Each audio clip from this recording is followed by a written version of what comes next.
the telly. Nice to The telly. Never come back. All right. See you guys in a little bit. Have fun. I'll be seeing see you in a bit, Correy. Cheers. Oh. Oh, it's just sort of frozen on the screen. Oh no. Amazing. So, I think the show's... See you guys in a little bit. Have fun. I'll be seeing you in a bit, Correy. Amazing. So, there's our special guest, Correy Rossi, but he's got something to do, so he'll be back. We're live, Rupert, right? Oh, shit. Where is Rupert gone? Ah, we're live. Yeah, so, hello, everyone. Bit of a bad start. Correy is still there. So, Correy's our special guest, but he's actually got to go away, so he'll be back in a bit. So, we've got Dylan Cummings and Jack Davey. How are you doing, Jack? Yeah, all good. All good. Can't complain at all. Well, could. No one will listen, but that's all right. Well, and obviously, it's Corona season and you're stuck at home. Like, what's going on? Talk to me. Tell us how you're getting on. Well, not a lot in the sporting industry, I can tell you that. Yeah. But not too much. I've become a professional gardener, which is quite cool. Got lots of plants and things. Don't know why I've become that. Got a garage gym now, so that's pretty cool. And bought a Switch, which is good. Keeps a lot of time up, that's for sure. A Nintendo Switch? Yeah. Yeah, They're cool. worth the money, that's for sure. You got Mario Kart? What are you playing on it? At the moment, well, my girlfriend's playing Animal Crossing a lot, but I'm on Pokemon Quest. Playing a lot of that at the moment. Okay, enough Pokemon talk. And obviously Dylan's here tonight. We've got, we're able to have a few more people on the screen now. So, we've got a special guest coming, but if anyone's just joined, they don't know who it is. If they've been here from the start, they know who it is. With Jack Davey, if anyone doesn't know, he lives in Exeter and he plays for Exeter Otters, but he previously played professional basketball in Germany with Trier, one of the best teams in Germany, and he's been doing some cool stuff. So, Rupert, if you could just show some pictures of Jack, please. As long as they're good. Tell us about this picture, Jack. So this was my first year. This was a game in Wetzlar versus Landau. Probably one of the teams with the best history in Europe at the moment. And as you can see, like, it was such a different experience playing in front of thousands of people against Tommy Boomer, Mikey Pay, and having Dirk Passavan on my team. I think we got battered. I think we lost by about 20. But it was a brilliant experience there, that's for sure. And it was a bit overwhelming, for sure, especially my first year. But it was good fun. It was definitely good fun, and such a good experience for that first year, that's for sure. Especially playing in that arena as well. It's a cool place to play in it. Yeah, as you know, Jack, it's like amazing. Yeah. They always have such a huge amount of people watching. Yeah. It's awesome.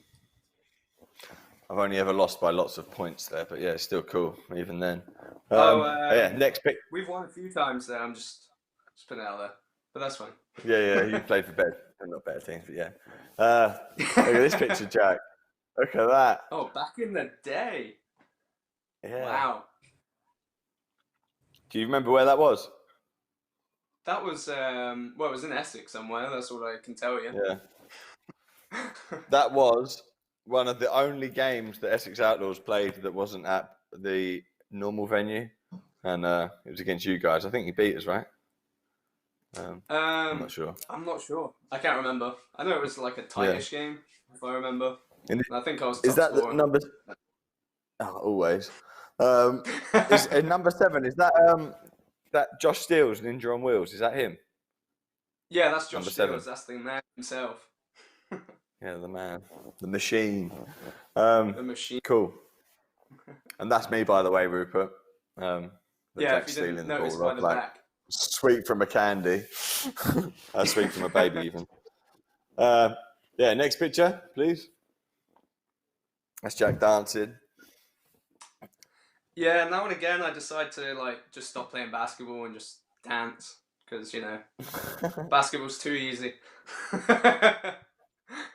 Is that Ninja on Wheels in the background being picked out? I think it is. That is, and that's Lee Welsh, right? Is that Lee? Yeah, it is Lee Welch. They're very similar players, actually, I think. Yeah, and that's Alan Mansell as well, legend. He was in my garden the other morning playing basketball. Anyway, next picture, please. Oh, That's me fouling you at yeah, I Brentford. remember this time. Like you literally did not stop, and you almost killed me. I think, if I remember. Mm-hmm. I was probably trying to. You can see the fear in my eyes. Number 12 in the background, I'm not sure of his name, but he's decent as well. He's well quick. Oh, Little Sam, yeah, he's a little whippersnapper, that's for sure. Oh, what a legend. Yeah, he's decent. I forgot you was there, Dylan. Yeah, next picture, please. Oh god. That's your first team picture, picture for Trio, right? Yeah, that was taken maybe 2 weeks after I got there, I think. It was a whole big event, I think, with the trailer behind. We had the whole team there, which was brilliant.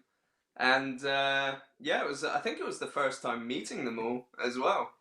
Because a few of the guys, we have a Latvian, Diana. I think you know her quite well. She scares me. Edgaras as well. Lithuanian. We had Ryan Wright as well. So he joined Trier the same year I did. He was in Kaiserslautern the year before that. So we sort of were newbies together, and we both spoke English, which is good. It helped. Yeah, it was really good yeah. over there, to be honest, because English is the sort of national language, so everyone knows it really well, and it helps when trying to learn German because they can tell you if you're doing it wrong, basically. I don't know if you had the same in Germany, but whenever you'd go to a restaurant, you'd order in German or you talk to them in German, they'd just reply in English because they just recognize your accent. Kein Bock sprechen zu Deutsch. Bisschen Sounds Deutsch, right. also. Yeah. I don't know what you said. Yeah. Yeah, nor do I. I'm a very typical English person abroad. I lived in Italy for a year and I could barely say hello. I was trying, but I couldn't. And then Germany, I'd done a little bit better, but everyone spoke good enough English, so I got by. So let me look at my little list. Man, these headphones are so weird. So yeah, and you play for Exeter Otters, and you basically run the club, right, with Jordan Bright? Yeah, pretty much. It's been worth it though, so it's sort of one of the reasons why I decided to come back was because it's an exciting prospect being in the Premier League again. It's a new team this year, so I think it was 4 guys left from last year. 3 guys joined as well. So it was like a completely different setup and very young guys. Like I'm one of the oldest in the team, which is crazy to think about because I'm not near to 30 yet. Well, someone might say I am, but I'm not. Yeah, it was really an exciting prospect, and a lot of stuff has changed in Premier League this year. And it was all up for grabs. I don't think anyone was really guaranteed a win, which is how a league should be, I think. Yeah. Yeah, man. And yeah, you've got a decent team and you've got a young team, and obviously now you've spent a few years in Germany, like training with Dirk Passuan and some of the best players, like regularly playing against the best players as well. Like you could give so much to that team now, like a decent input, can't you? And I'm looking forward to seeing where your club goes, sort of thing. Yeah. Yeah, well, we were up until COVID happened. We were still in the top 4 battle. So if you reach top 4, you qualify for Europe, and that would have been an amazing experience. That's for sure, especially with such a young team going abroad as well. Yeah, it'd be really cool, man. Well, hopefully you'll be up in the top 4 when we're all allowed to play again. Never that Fingers will be. crossed.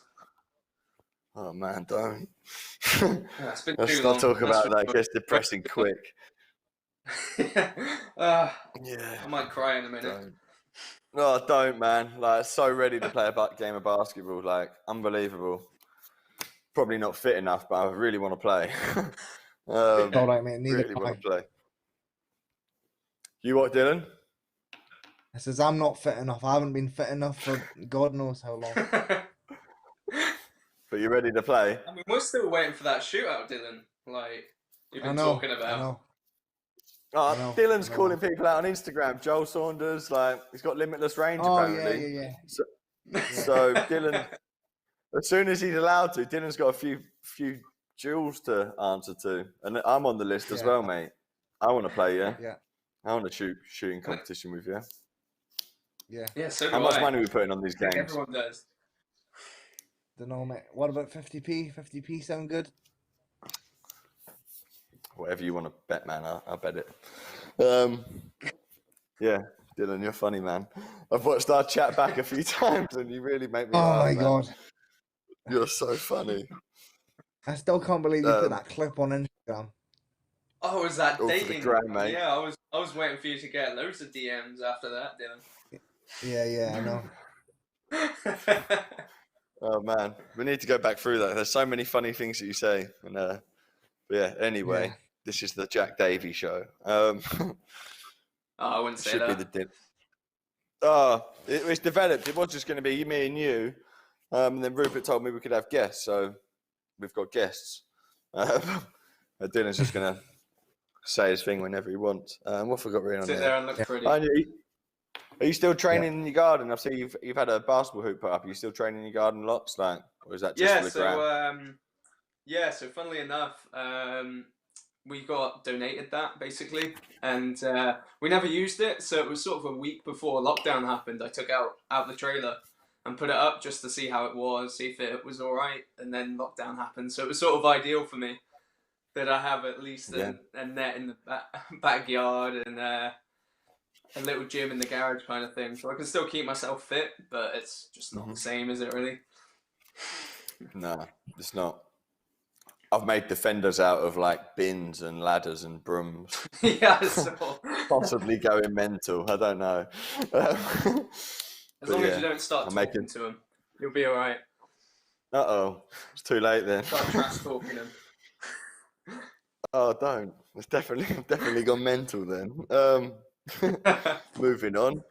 So yeah, our good friend Rui from Portugal is he's made a short highlight video of, he sent me the clips to make a highlight video. He's actually made a better highlight video than the one I did, but I'm impatient, so he's made us a few clips of one of the few games where yourself and I had some highlights. There's been a few. Overtime. Sorry? There's been a few, that's for sure. When you were back in Rawdon as well. When you were there for half a year, right? Yeah, I didn't see the season now. Anyway. So yeah, Rupert, could you play the Rui's highlight video, please? And we'll just show Jack in action. Jack in action, dueling. Feel free to say anything, Dylan. Cool. Trier need to sort their stream out, by the way. Jack, tell Dirk. Oh, they have. It's a lot better this year. Is it? And this is an overtime game in the playoffs, by the way. This was awesome. What a pass from Pat.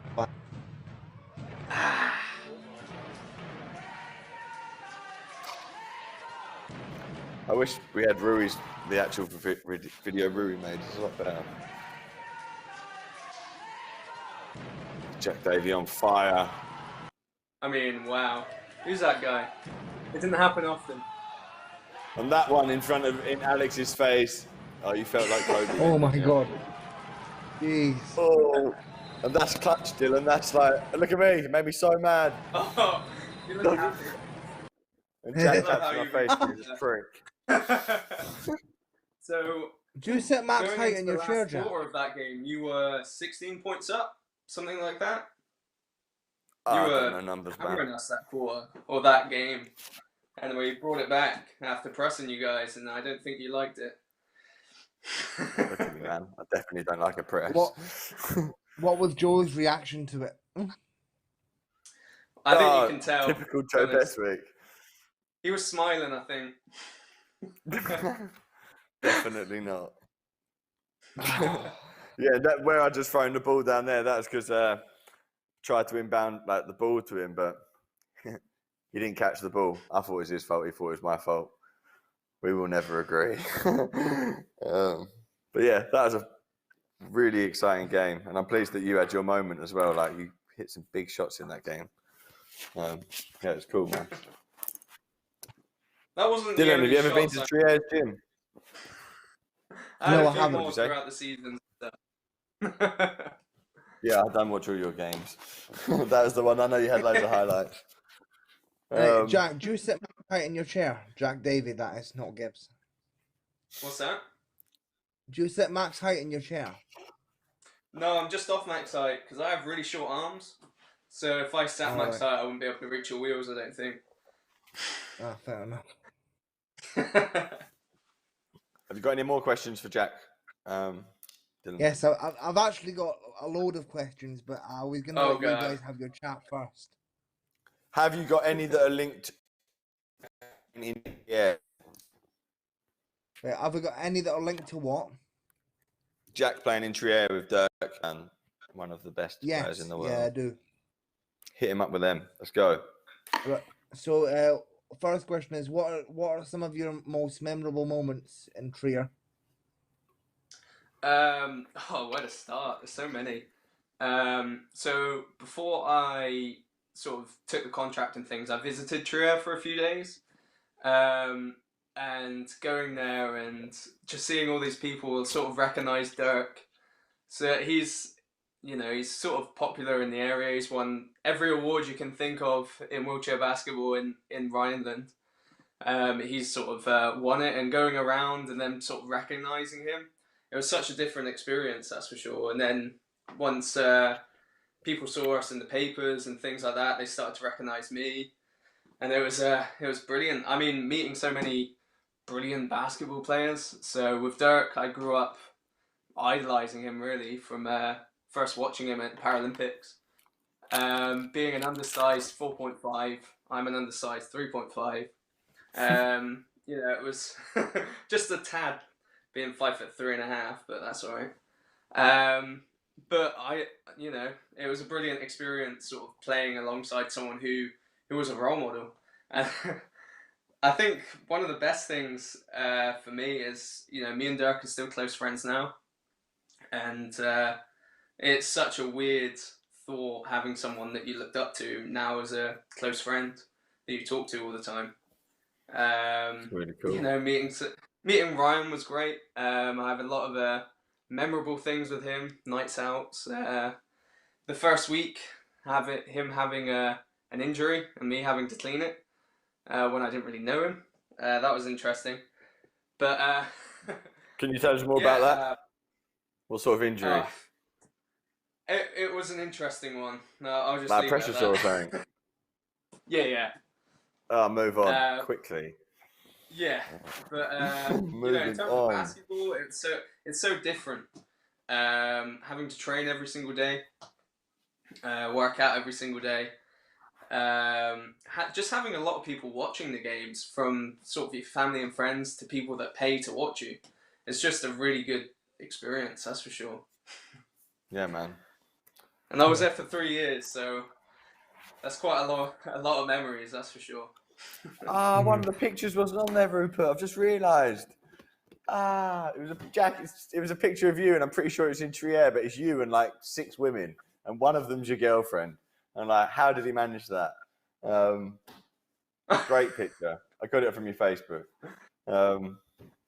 Yeah, Yeah, I forgot about that picture. Yeah, what was like apart from basketball, what was like the living and like the social like side of Trier like? What was it like? I mean, it was fantastic. Like, it's the best way to describe it is sort of like the West Country. There There it it is. is. Legend. So, three of the girls were Ryan's friends. They visited from America, and Awesome. there's Haley as well. So that's my girlfriend, my lovely girlfriend, and then Alex as well, that came over with Haley. So Alex is a really old friend of mine. We've known each other for God knows how long, and they all came over sort of near Valentine's Day. So that was an interesting one. Stuff dreams are made of, Dylan, eh? I was actually going through my pictures the other day, Dylan. No, sorry, go on. Oh, I was just going to say, Jack. sort of, I think we were quite lucky because every single one of our players were really close, and we sort of spoke every single day. We were constantly meeting up.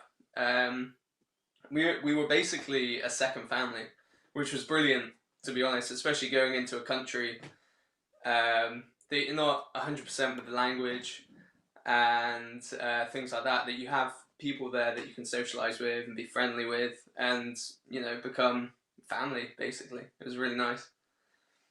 Yeah, because you spend a lot of time traveling. Like you have to sort of even if even if you don't like people, you have to not learn to get on with them, but you know you have to learn to be in each other's company for a long period of time, and as a result, you end up sort of becoming friends with people that you might not thought you would.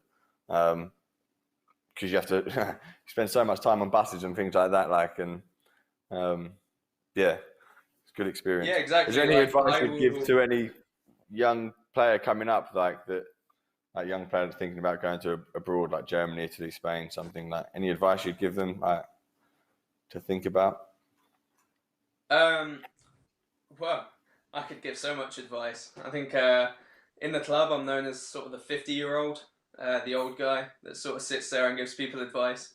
But I mean, I'm all about getting your education sorted first, and taking your time. Really do your research on clubs. Don't just, you know, you might get offered a contract. Don't just go ahead and go, you know, do it. You sort of research the club, see the history behind it, see if they have a good history, and go out and maybe visit for a few days, like what I did, just to see what the place is like. I think that's sort of the best way to do it if you're really wanting to take that next step. Yeah, I'd say definitely go out before you sign the contract. You have to, otherwise, Yeah. you know, you don't know what you could be signing your life away, pretty much. Like, yeah. There's some. I was lucky, but there's some really bad clubs out there. I can imagine some real nightmares, like horror stories. Yeah. Like I'm not gonna name names, but I went to go and visit a friend a year ago in a club, and he was playing for like a lower end club abroad, and yeah, they were just terrible. Who's your friend? I can't say. I don't want to name the club or Yeah, name because then the you friend. find out the club as Yeah. well. So But, boring, Dylan. Yeah. I know, Cuss them but out, man. I don't want You're not anyone cussing to your get in friend trouble. out, you're cussing out their venue. Go on. Nah. Good lad. What else have we got written on here? Right. Sorry, can I just ask this question because I don't want it to go out Whatever my you want. head. So I think again, this is just my opinion, but I think a lot of juniors nowadays, they think that they have to make GB before they go abroad, and like obviously, Jack, I know you've been involved with, like the junior program when you were younger than that, but like you've never played for the seniors or anything, and you've still went abroad and made a name for yourself. So like, what advice would you give to young players who think that they have to make GB to be able to go abroad? That's a really good question. I mean, sort of the same really. If you want to go for it, get your education sorted first. One of the things that I did was I spoke to a lot of players So Matt Seeley, I spoke to him quite a bit about it. Tyler Saunders, that played in Trier. Just to get their experiences, see what their thoughts on it. And yeah, if you really think that you're ready to do it, go ahead. It doesn't matter if you play GB or anything like that. There's a lot of brilliant foreign players that have never played for their country. It's just when you feel that you're ready and you feel that you are comfortable enough doing it and you can really fit in and you think you can make a difference abroad, then go ahead and do it. Be a yes man. Yeah. Be a yes man. That's a good, yeah, man. Yeah. That's it. There's nothing like, unless, you sign away 6 months of your life at some dog shit team in like a really crap town, like, say yes to opportunities, but obviously scout them out first. But like, yeah, man. Yeah. Especially, and I hope with this Corona stuff, like, obviously it's really bad what's going on, but it make people be more like, yeah, let's do it. Like, yeah, let's take the risk. Let's go for it. Like, because you might be locked in your house for the next 5 months. Like, and nothing you can do about it. Like, just go for stuff. Like, yeah, what's the worst that can happen? Like, even if you have a bad time, it can still be a good time. Like, you can learn something from it, even if it's bad. But anyway, what was it like to train and play with Dirk Passeran? Yeah, like, did you have like morning shooting sessions with him and stuff like that? Like, I mean, he works, so he always used to work in the morning. He So works. what a lot of people don't know is he sort of is a beast of a human being. So he'll get up at sort of ridiculously early, go to work during the morning, and then train with us in the afternoon. So he's we had a lot of shooting, as you can tell. We were a shooting team. A lot of us wanted to shoot, kind of thing. And we were a very offensive team. Best way a to lot be. of sessions. Yeah, especially in this age where you have so many offensive weapons in every single team. There's no other way about it. You need to play defense, obviously, but you need to be able to shoot a basket. Basically, it's the whole point of it. According to Dylan doesn't play defense. He's so good at shooting. Apparently, you don't have to play defense. I don't believe him. That's me. But... Legend. Anyway, you were your saying team that. was a good pressing team as well, man. Really good pressing. Like, you're also so fast and shooters. I hated playing your team, to be honest. I think Joe loved it though, because we were all quite short, so he could just shoot over us.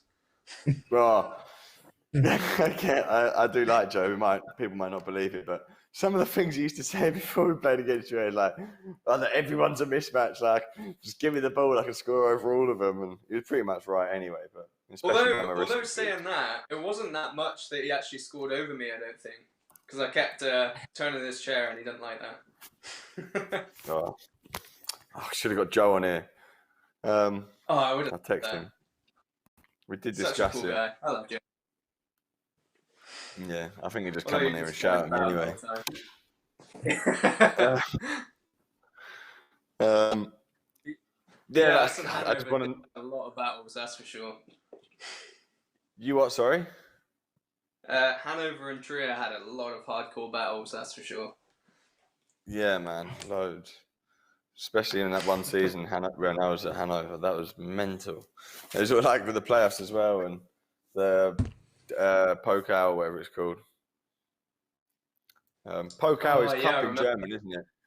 I found out. I was calling it the Pokal Cup, and then like you're saying cup. Cup. Can you do it? Do you think you'd ever go back to it abroad? Like play for a team? Or are you done now? I'd definitely consider it. Like, it's not something that I'd say, I'm not ever going to look at it. But, I mean, again, I'm sort of loving the team that we've got at the moment. It's such a good opportunity to have such a young team that are all sort of hungry and wanting to win every game, which is brilliant. But yeah, I wouldn't say no to it, but who knows? Who knows what the future holds? If the price is right. Yeah, I keep saying a minimum, like 11 grand a month, like minimum. I think that's fair. Definitely can't come play for us. We can't pay you that. Like, have you? Because obviously, I don't know, talk about money, but technically, if Jordan like put his hand in his pocket, like your team could be bought, like you could do all sorts of stuff, right? I don't know if he does or not, but you're like, do you go on trips to Europe and stuff, like these like friendly tournaments and stuff, like you should do it with your young team, like give them some other opportunities and stuff, or bring them with us. I mean, definitely something we can talk about, that's for sure. We Yeah, did look at doing, I think, 3x3 tournament, the one in Berlin. yeah. Oh no. I think that was the one we looked at doing, which would have been brilliant. But I think one of our players wasn't available, so we couldn't in the end. Could always draft in Dylan, unbelievable shooter. Yeah. Yeah. Oh yeah, definitely. Yeah, you should get as soon as you can, man. Like there's so many tournaments, just like even in like France, Belgium, Holland, like, and it's just over the border. Like you know how far away Trier is, but you know all the places you go past on the way there. Like there's tournaments there all the time, like in the summer and stuff, like indoor, outdoor, like all sorts. Yeah, Trier wasn't too bad, to be honest, because I used to drive there, and from sort of Exeter to the Eurotunnel was only about 4 hours. Then it's another 4.5 hours the other side. So it wasn't horrendous kind of thing. It wasn't like, might be for them, but you know, you sort of get used to it traveling all over Germany anyway. You know, when we used to travel to Zwickau, it was sort of a 6.5, 7 hour drive on the bus. There was one our first year that there was an accident. So we went to Hamburg, it's sort of 6 hours away. There was an accident on the way back, and it took us 12 hours to get back. So my God. That was fun. Did you go hit up the club after when you arrived back in Trier? Did you go out partying? What was that? Did you go out partying when you got back? No, I think I slept for about a week after that. Fair enough. Any more questions? Fly anywhere when you play it. Oh, so I was going to say, have you got any more questions for Jack? Ask away, man. What, like tree related or just like general questions? Just whatever, man. Do your thing. Talk. Yeah. Go with the flow, my friend. What forgot in here? Yeah, go on. Yeah, so when you were in Germany, did you drive everywhere in the bus, or did you fly everywhere? Everything was bus. Flying's expensive. Yeah. But I mean, luckily, so I mean, most people know about this, but I'm not the best flyer in the world. So I'm happy driving. That's why I should do these trips in Europe with us then. Just tag along. Just like hire a van and just follow us. We'll look after you. Then we're still going to, well, they're saying it's still on, but we're not sure if they're just like, I don't know. But it's in September in Holland, like the second week of September or something. And they messaged us the other week and said, like, do you still want to come? We're like, well, if we're allowed to come, like legally and like it's not frowned upon, like, yeah, we'll be there. So we're signed up. So we've made our plans to go, but I think it might be being a little bit naive. Like, don't watch enough news, but anyway, we'll see what happens. And you mentioned the 3x3. Obviously, you come to the High Rollers 3x3, which was like, I'm pretty sure in my understanding is one of the world's first wheelchair basketball / able-bodied basketball cash prize 3x3 games tournaments, and you won it, obviously. Oh yeah, no, I almost forgot about that. Definitely didn't, did you? With Mariska and Jordan Bright and Charlotte Moore. And if it weren't for Charlotte Moore, she's a very good one-pointer. Yeah, she's decent. One of the best. Because we've got loads of videos and stuff from it, and I didn't watch it when it happened, but I've watched the clips and stuff, and yeah, Charlotte gets you all into the places you need, and then you can hit your easy shots. So yeah, we have a 3x3 highlight video. So if you could play that, please, Rupert. Ooh.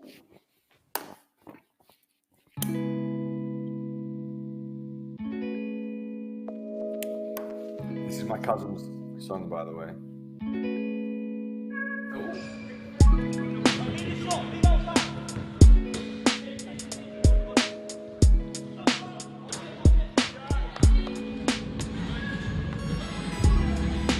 Oh. Hands on wheels.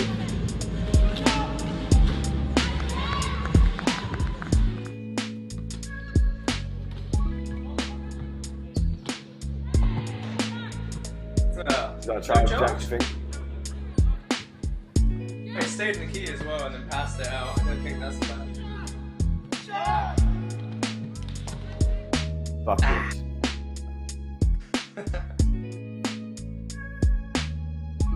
Him vibing out in the middle. Look at him. What a guy.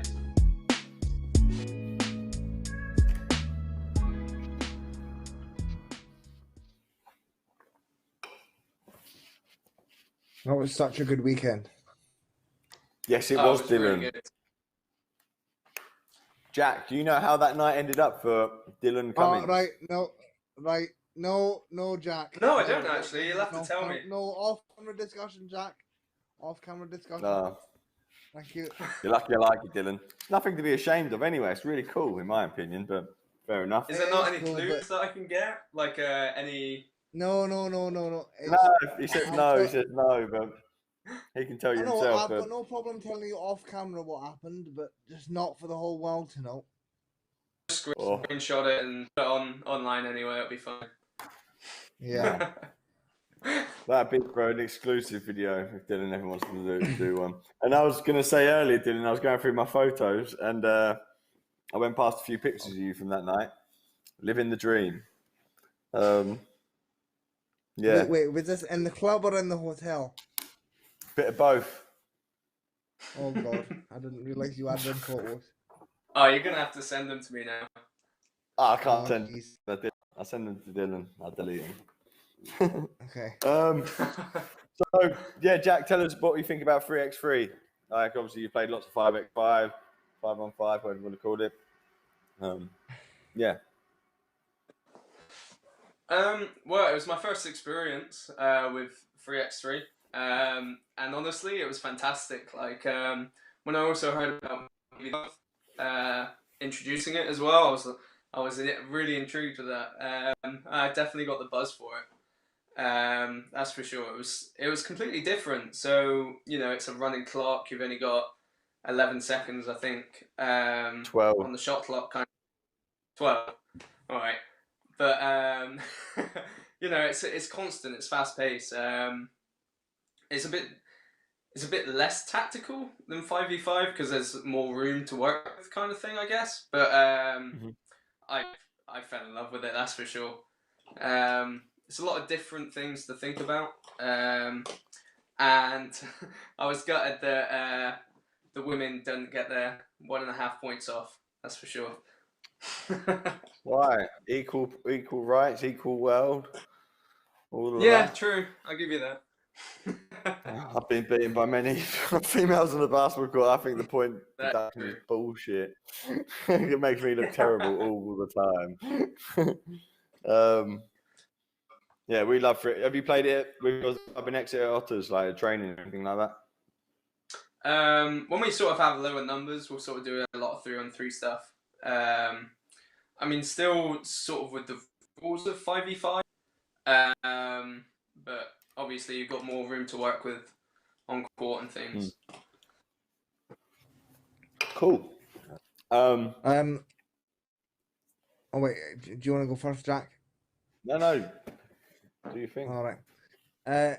Jack, you mentioned that you've got like quite a young team. Some guys that come to mind to me include Sam Lemon and Dan Smith as like sort of the core of your team. Like, did they just sort of come to the club by chance, or did you go out into the community and try and look for players to come to the club? You're making me think now. I've got to remember these things. It was a while ago. So Sam Lemon joined us. I think it was 6 or 7 years ago.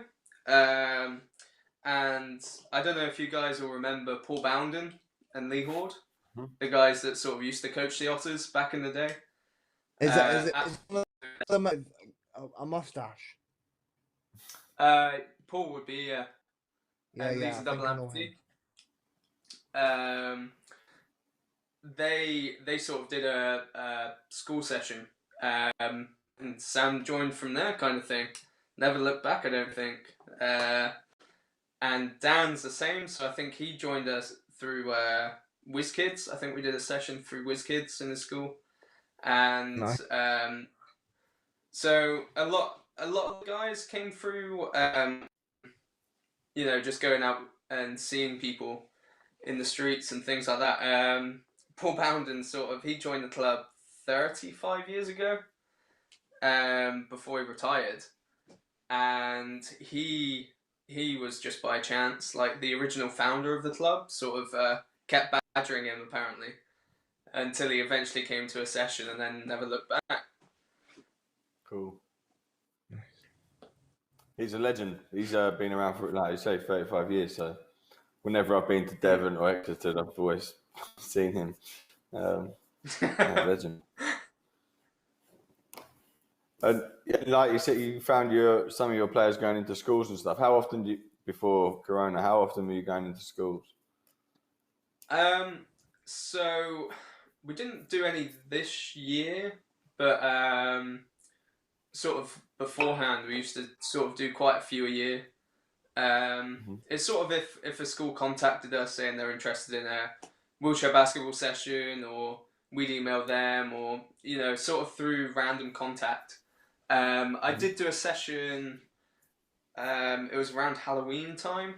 I think that was the last one that we did. You obviously make money from these, right? Not yourself personally. I don't personally. I wish I did, but usually they sort of give a donation to the club, kind of thing, and we'll work something out that way. Cool. And obviously, now that you're not a professional basketball player, you are working for RGK, who are one of the world's best wheelchair companies in the world, which is pretty cool. And you work with Alan Mansell and people like that. And you recently done a video of, I can't remember what it's called. What's it called? Oh, the Street Jet. What's it called? Street Chair? Street Jet. Ah, there you go. Rupert, if you could play the one that is not the RG, that is the RGK video, but not. Please, you're still there, Rupert. He is.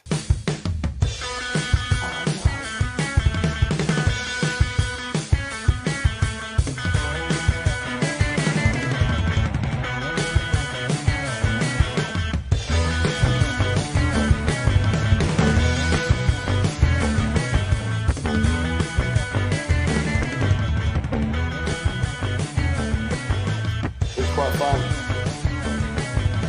I need to Oh, get yeah. one of them.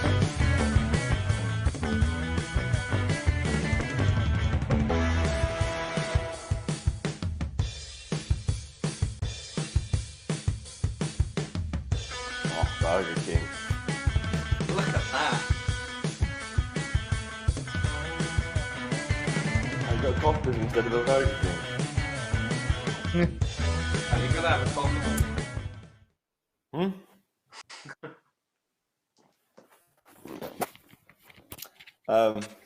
How much is one of them? Sort of, it depends on what spec you go for, but you're looking at base price $3,250. You do me a discount, yeah. You do a discount.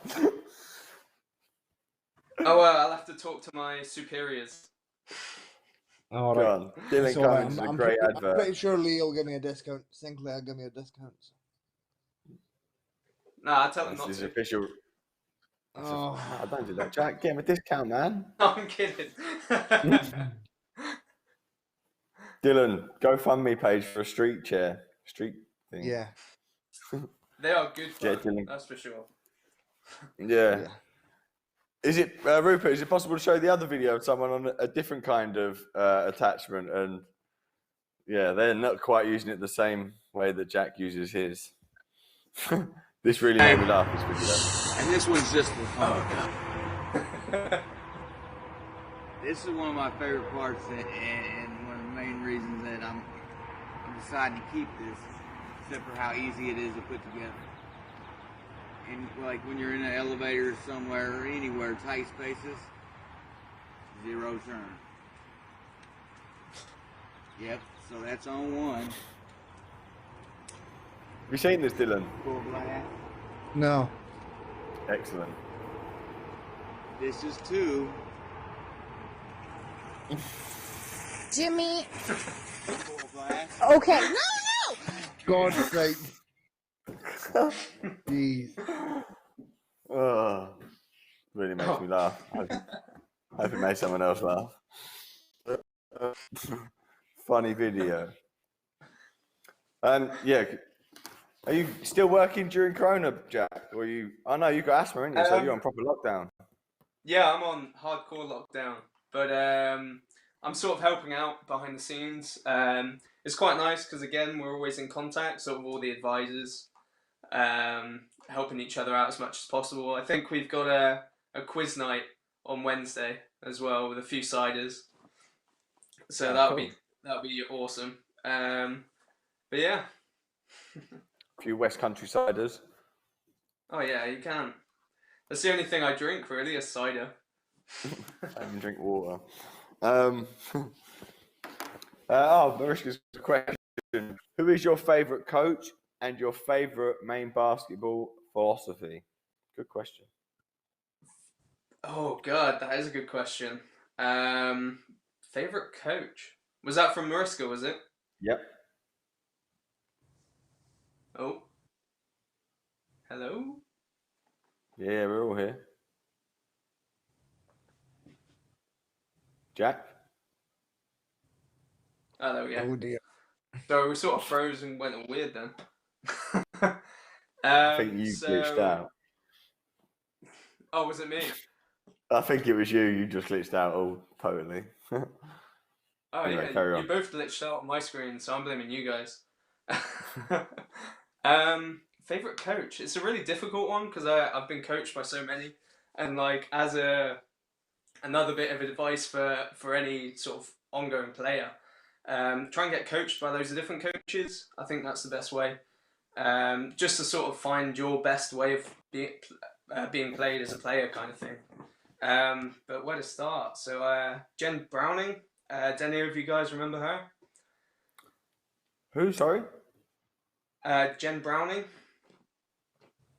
No. So she was a Paralympian from the USA, and then she coached the GB women in 2012. Not ringing a bell, No. Well, she's definitely one of the best coaches I've ever had, that's for sure. Obviously, Dirk was a brilliant coach. Taught me how to become a proper hardcore shooter, and taught me one of the best things to ever think about in a game is like, if you miss 2 shots in a row, the third one's going in. Like, it doesn't matter. It's going in no matter what, kind of thing. And I think that's a really good attitude to have. Rather than just going, oh god. Haj Barnia as well. I think he is nominated as the best coach in the world right now. Having, I've had the honours to be coached by him. Murray Tressida, I think, Jack, you'll remember him. Yes, I do. He was probably one of the most brutal coaches. Having us get up at sort of 5:30 in the morning to do a 2-mile push and then a shooting session before breakfast. But, it was brilliant because it taught us how to be disciplined. And again, he's a fantastic person off court. as well. He's always commenting or liking things on my Facebook. That's cool. You know, where to start really? There's been so many coaches that I think are brilliant in their own ways as well. Sort of Paul Bounden as well. You know, he's sort of my first coach ever. I don't know how I can forget about him. You haven't mentioned Dirk either. I have mentioned Dirk. Oh, you have? I missed You it. did My mention bad. Dirk. Oh, my bad. I was thinking he's got to mention Dirk at some Yeah. point. My bad. That's why you're here, Dylan. Keep me on He's track. alright. But yeah, sort of. I'll never forget our Tuesday sessions, which were 3-hour conditioning. Oh, lovely. I won't forget that. That explains a But lot. yeah, why we could press for the whole game. What does 3 hours of conditioning look like? That sounds like hell. That made me quit. 1 week in, I'd be out. Yeah, let's just say it didn't look pretty afterwards, especially with so myself and Mariska both have asthma, and you know, if it's a little bit dusty in there as well, it sort of affects our asthma. And there was one where we were literally both dead.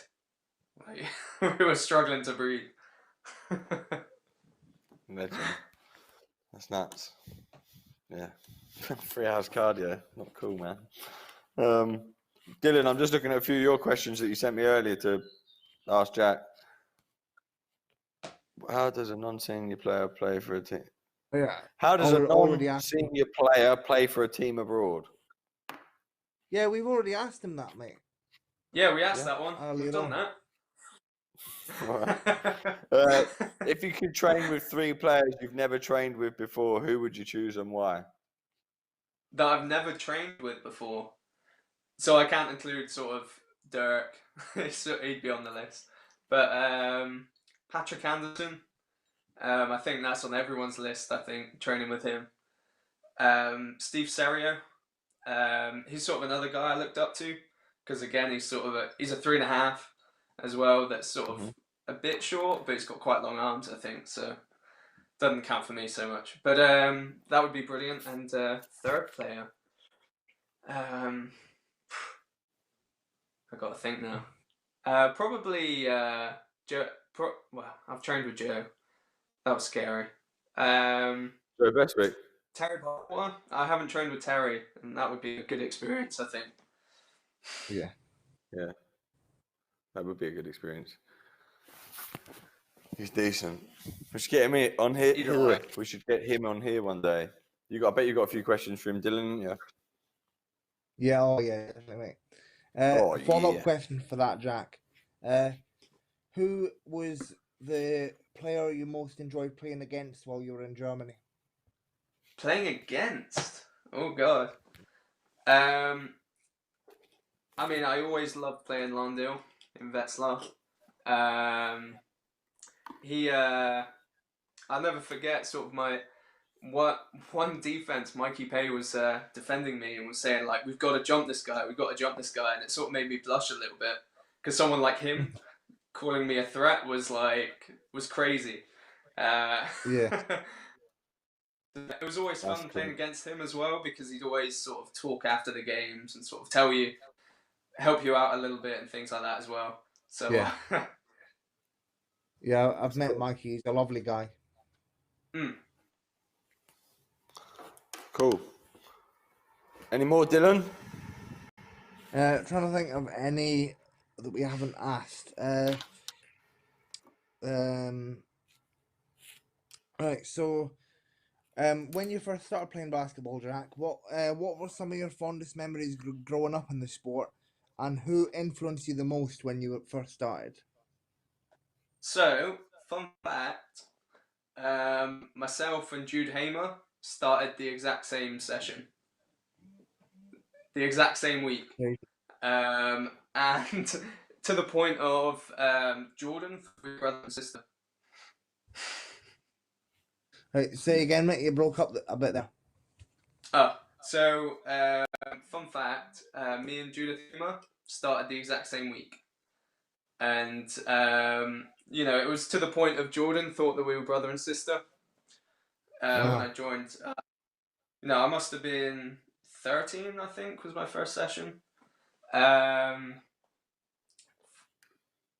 what was the other question? Sorry, who influenced? Yeah. I mean, a big influence was obviously Paul. He was a huge influence, obviously, keeping me sane and keeping me training as much as possible. We used to do quite a few one-to-one sessions as well when I was a bit younger, which was fantastic. You know, sounds really cliche, but my parents as well was a huge help in keeping me motivated and making me travel everywhere. Yeah, and then commitment. just a follow-up question for that is, well, personally for me, one of my best experiences as a junior was going to the National Junior Championships, and I'd imagine you'd play for Southwest back in the day. So just talk us through your early memories of the Junior Championships and back in the day. How old do you think I am, Dylan? 20, 28? Not 28. Right?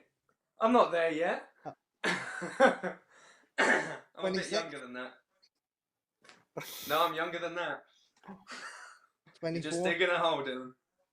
Oh, I'm older than that. 25? Yeah, that's it. But so the first year that I played regionals, there wasn't actually a Southwest squad. So it was, at the time, it was Swinnis.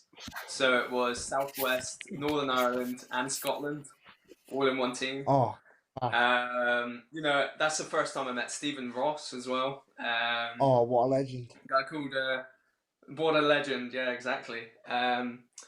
Geordie Wallace from Ireland as well.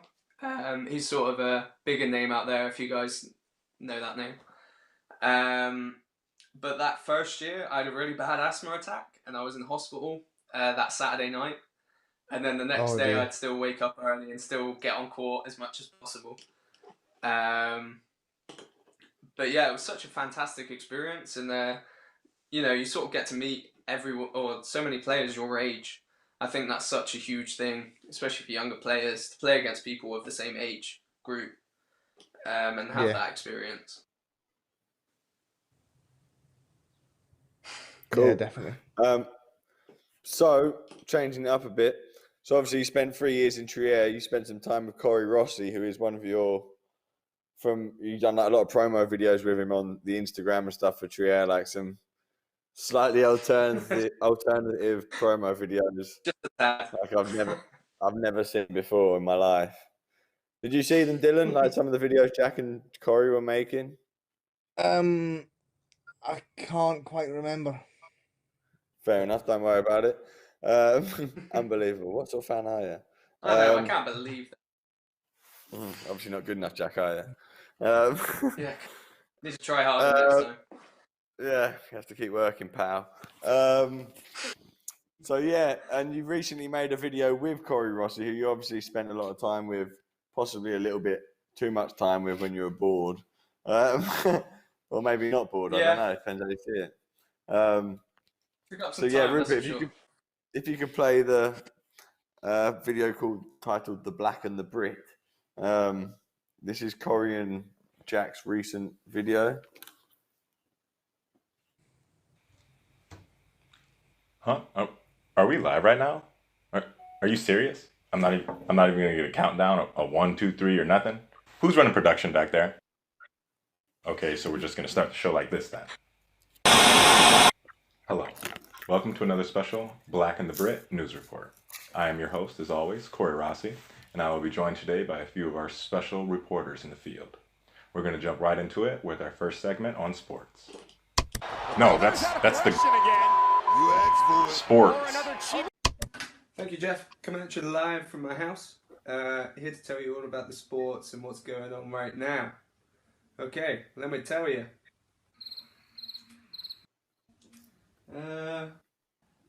Not really much, Jeff. Back to you. Thanks, Jack.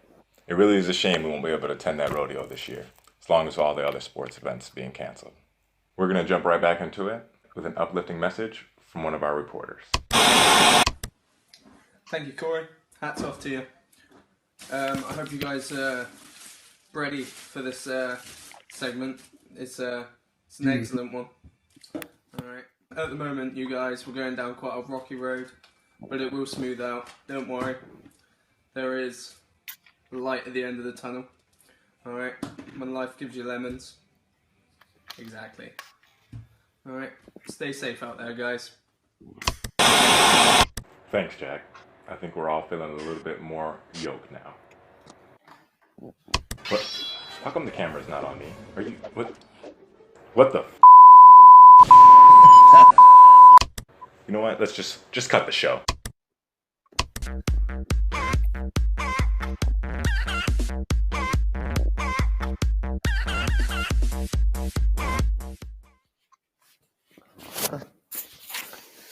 And there, oh shit! And Correy is with us now. And Jack switched it up a bit. Thanks for giving us some of your time. I think we've lost Jack Davey. We've got a news reporter now. Oh, hey. First of all, I have to say, Dylan, you have to watch all of our videos. That's Okay. homework. Right. There you go. Yeah, next time we'll be asking some questions. We'll get an exam going. All right. We're going to quiz you. Sounds good. Well, are they all on YouTube or Instagram or something? No, but we talked about making like a compilation, putting all of them together, and just putting up a Nice. video of them. Nice. You should definitely do that. Yeah, So, I'm sure that won't be the last. That's for sure. No, yeah, we've got a few planned coming out. We got a few in the pipelines. and Correy, are you in Germany at the moment? Yes, sir. Still in Trier right now. Ah, cool, man. Do you ever go back to America? Yeah, usually by this time I'm back in America for the few months we have for summer. Mm-hmm. But with the current situation, we have like a travel ban and stuff like that. So just staying around here, you know. Oh, man. And where are you from in America? I'm originally from the Detroit area of Michigan. It's kind of like a northern state. I don't know if you guys know. It's the one that looks like your hand. Fun fact. And then my family moved around, and they're currently in Florida right now. So usually that's where I go home to. Cool. Did not know that. Oh yeah, weather's a bit nicer here than Germany and the UK, I would assume. It's been all right the past few months. Yeah, it's been pretty good, to be fair. No, the weather's been here nice, but I mean, like, let's be real, it's Florida, right? Yeah, true. Yeah, can't lie. So tell us, obviously, Dylan, you haven't watched their videos, but they are. You Can't just saw believe that it. video that they just played. They're very different. Like, Yeah. tell us about the living situation with you two. Like, did you live in the same like apartment? The same like what? How did? Just tell us. Like, what was it all about? Do you want to go first, Corey, or shall I?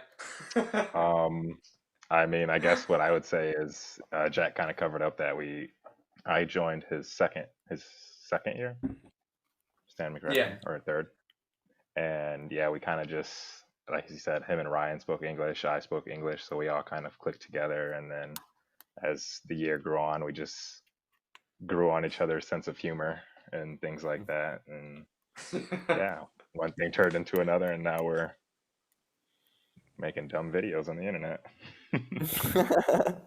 Awesome. Yeah, Dylan, you need to get up to date. Yeah, so fun fact, that apartment Corey's in, so that was my apartment in the first year. And then my second year, myself and Haley got given a little bungalow just outside of Trier. So we lived about 15 minutes away from you, Corey, something like that. Something like that. Cool. Yeah, you lot. Yeah, you always used to beat us, but it was always a nice team to get beat by, and he was always really nice after you beat us as well. This is a nice team. Team of Yeah, we nice try to be guys. nice guys. Apart Yeah, from we're good Diana, she guys. scares me.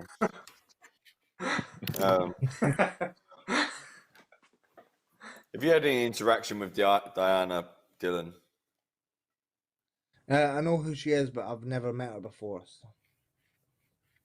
She'd scare you. She's just she's very hardworking, and Yeah. she's competitive. That's all it is. But she's a lovely person.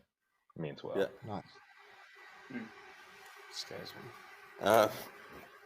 So, what are you doing, Correy, day to day as you're locked in Trier, and can you train now? What's the deal? So yeah, I mean, my day today is I take a German course in the morning. It's kind of online now with Corona, so that's usually like my morning. And then the arena opened up for us for like 2 hours in the afternoon, so it works out where I can go shoot for a few hours a day. And then one of our sponsors, an EMS lounge, they opened up recently, so we've been able to train a little bit harder recently, which has been nice. Is EMS that stuff where you wear those weird suits? Yeah, you wear basically it kind of looks like a surfer's swimsuit, wetsuit, and has pads on it, and it kind of just shocks your muscles, and it makes a 3-hour workout into 20 minutes, and you feel it for the next few days, definitely. Jack can attest to that. I mean, he's done it a time or two.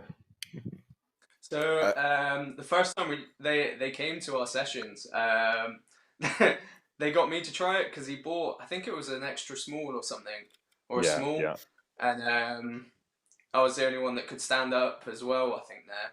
So I just put that on, and then every time I sort of tried to take a shot, he'd shock me. So it just sort of like spaz out every time. So that was fun. Do you both think they're beneficial then? That training? How do you rate it? Me personally, I think for people with disabilities, it gives you an opportunity to work muscles that we can't regularly work ourselves. You know, like if we were to just go to the gym and things like that, that's where I think it comes in most beneficial. Cool. To look into them.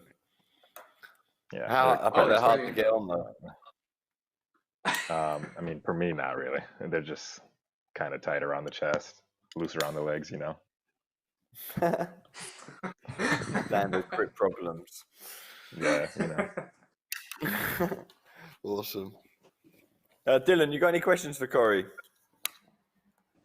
Yes, I have actually. Correy, before you came to Germany, did you go to one of the wheelchair basketball universities in America?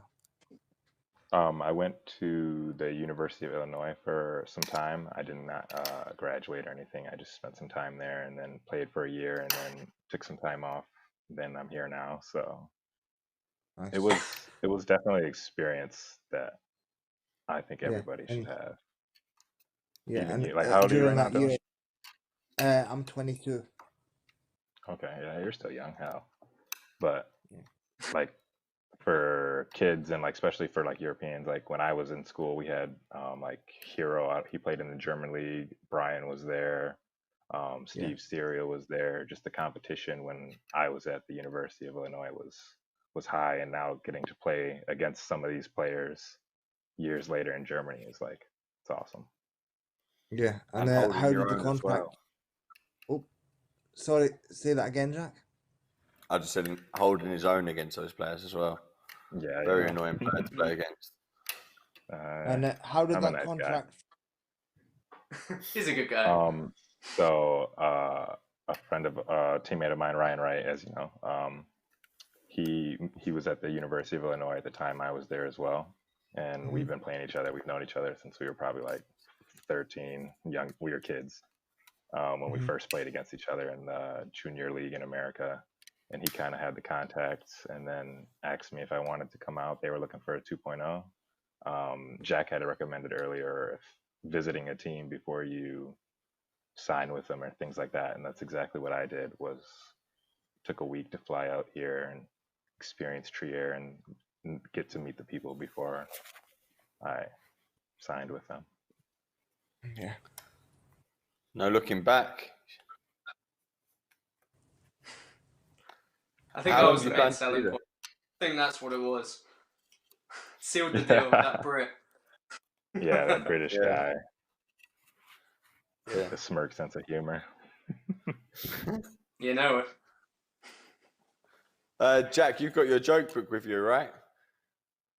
Yeah, just to fill up some time if we needed it. Oh, we don't need to fill time, but you have a joke book, so you must like your joke. So it's not filling time. Well, Tell us. I mean, usually I tell my own, and they're usually like puns and things. Like Corey and I went out with JP. I think it was one of Corey's old teachers in Germany, and he brought her sister, and I made her cry. She could bet. I don't think she could speak much English either, but she could tell I was funny. So you've got a joke book. They're not your jokes. It's just a joke book. No, it's just a random book that I've had since I was little. That I thought, I'll just get it out the attic just in case. Just in case. You never know. Amazing. You never know. If you've got any of your jokes you want to tell us. But if not, don't worry about it. You got me thinking now. They're usually like really cringy ones though, aren't they? Like I've seen your videos, yeah. I know your sense of humour.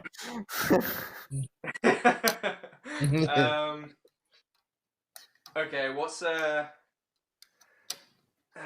God, I need to remember it. I'll just get one out of the book. You're funny, man.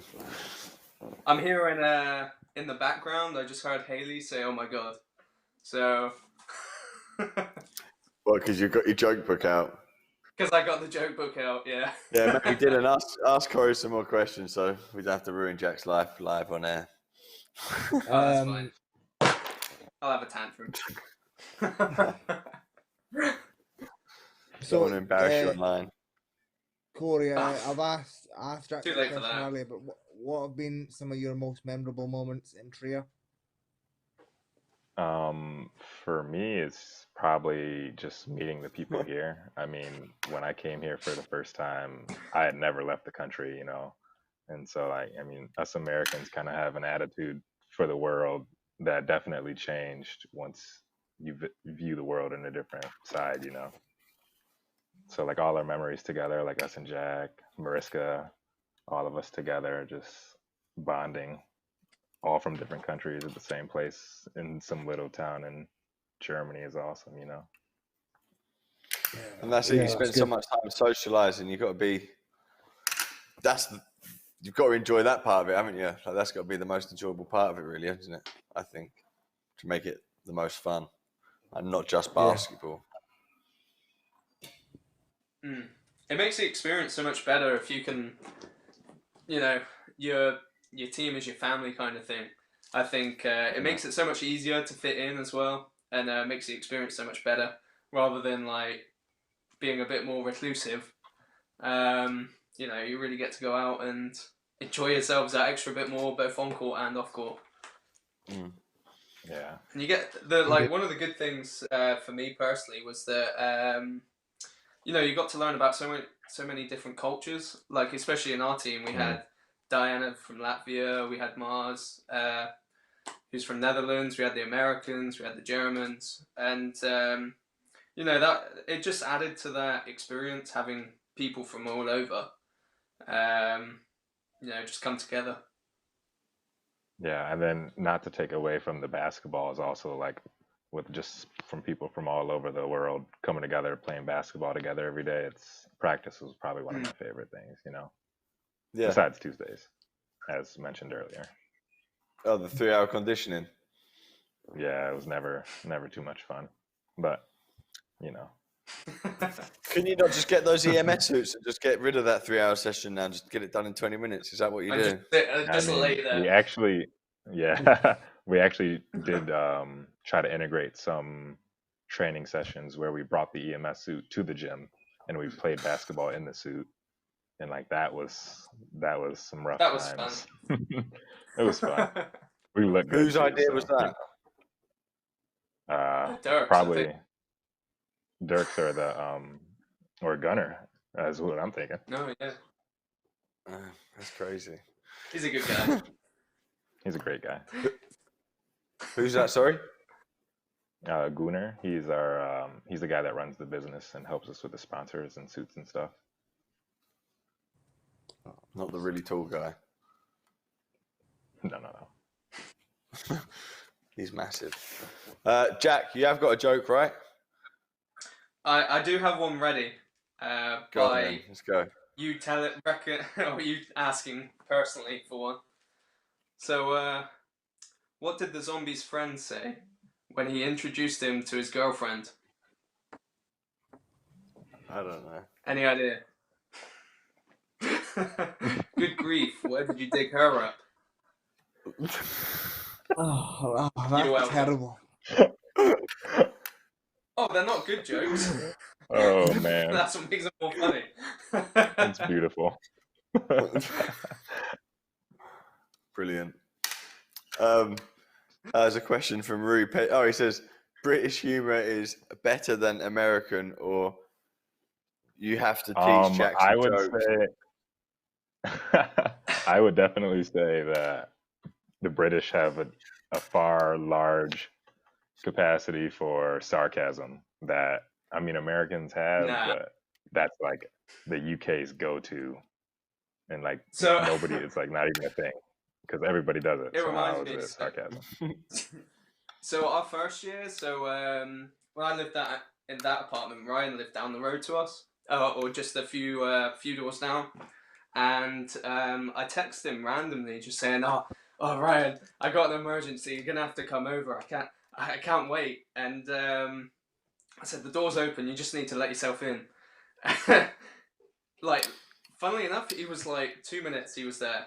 Like it was unreal how quick he was there. But all I was doing was laying on my cupboard with a Nerf gun, and I waited for him to shut the door, and I just unloaded the Nerf gun on him.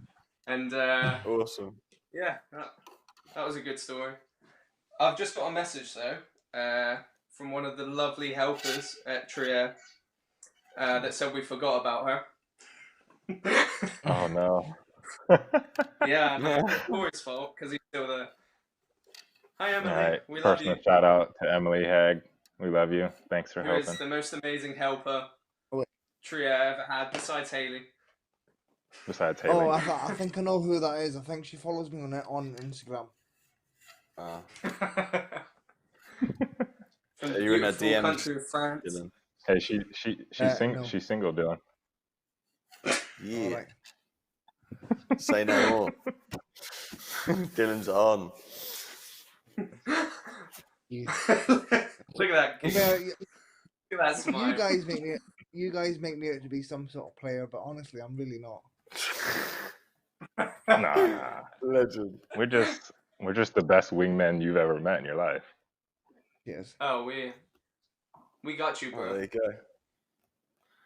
I asked him if Dylan got dressed for put on a special shirt or anything for tonight's show, and he called me out. He was like, "Just a fucking grey t-shirt, mate." All right. Grey t-shirt, yeah. Hey, I respect it. Yeah, man. So Corey, I feel a bit worried. Not worried for you, but like, did you want to be in Germany? Like, you plan to go home? Will you go home as soon as you can, or just roll into the next season? It's kind of like a time thing where like we have to see when the travel ban's going to be lifted. Eventually, I will go home. That's no doubt because my family's there. I got to see them and stuff.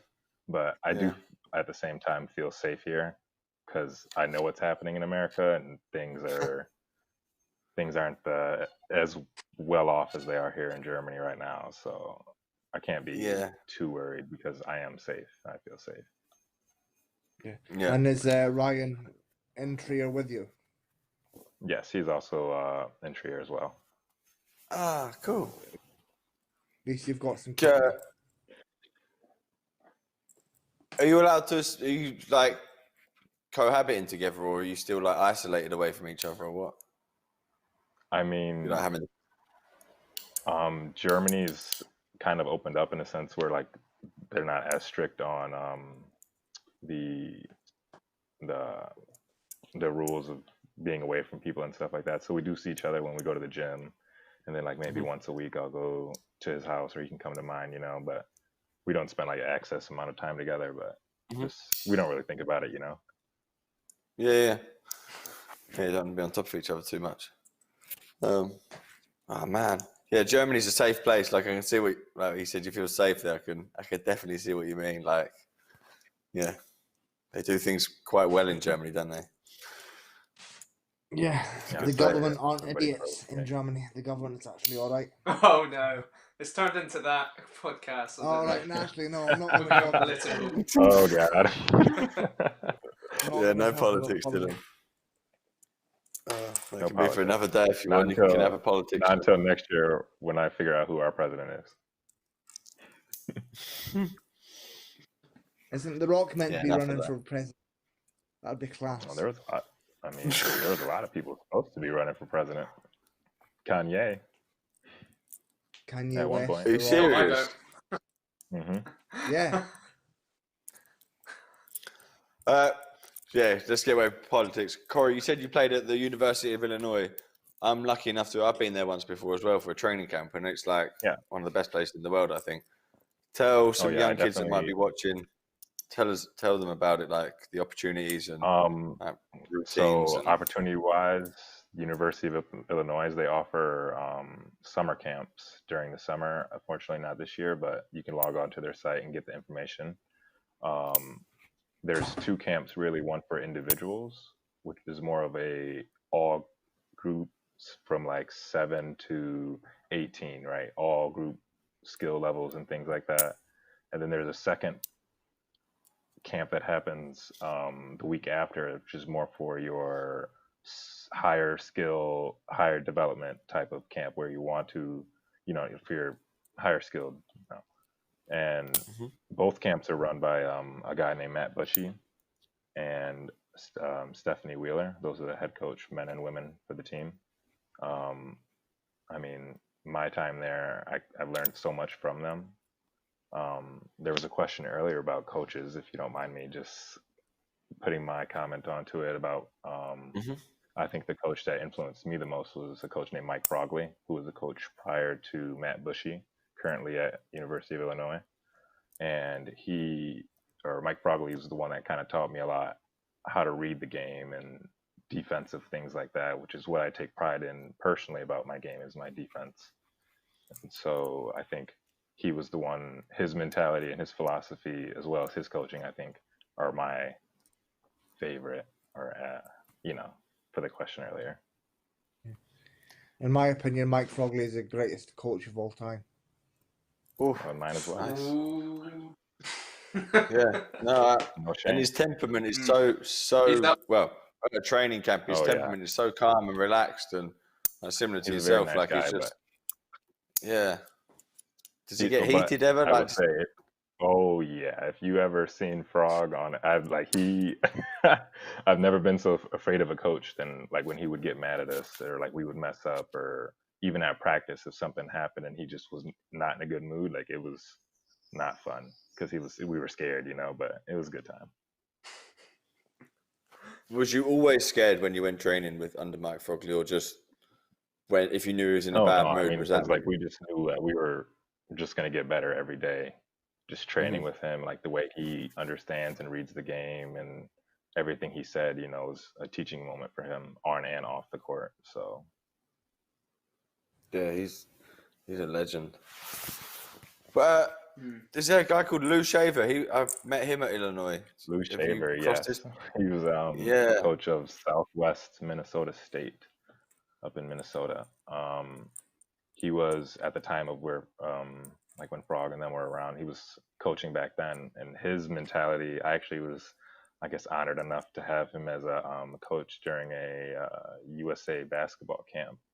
And his mentality to the game was typical or way more old school, I guess you can say, which I guess technically I don't even know what old school is for wheelchair basketball, but he was an old school type of coach.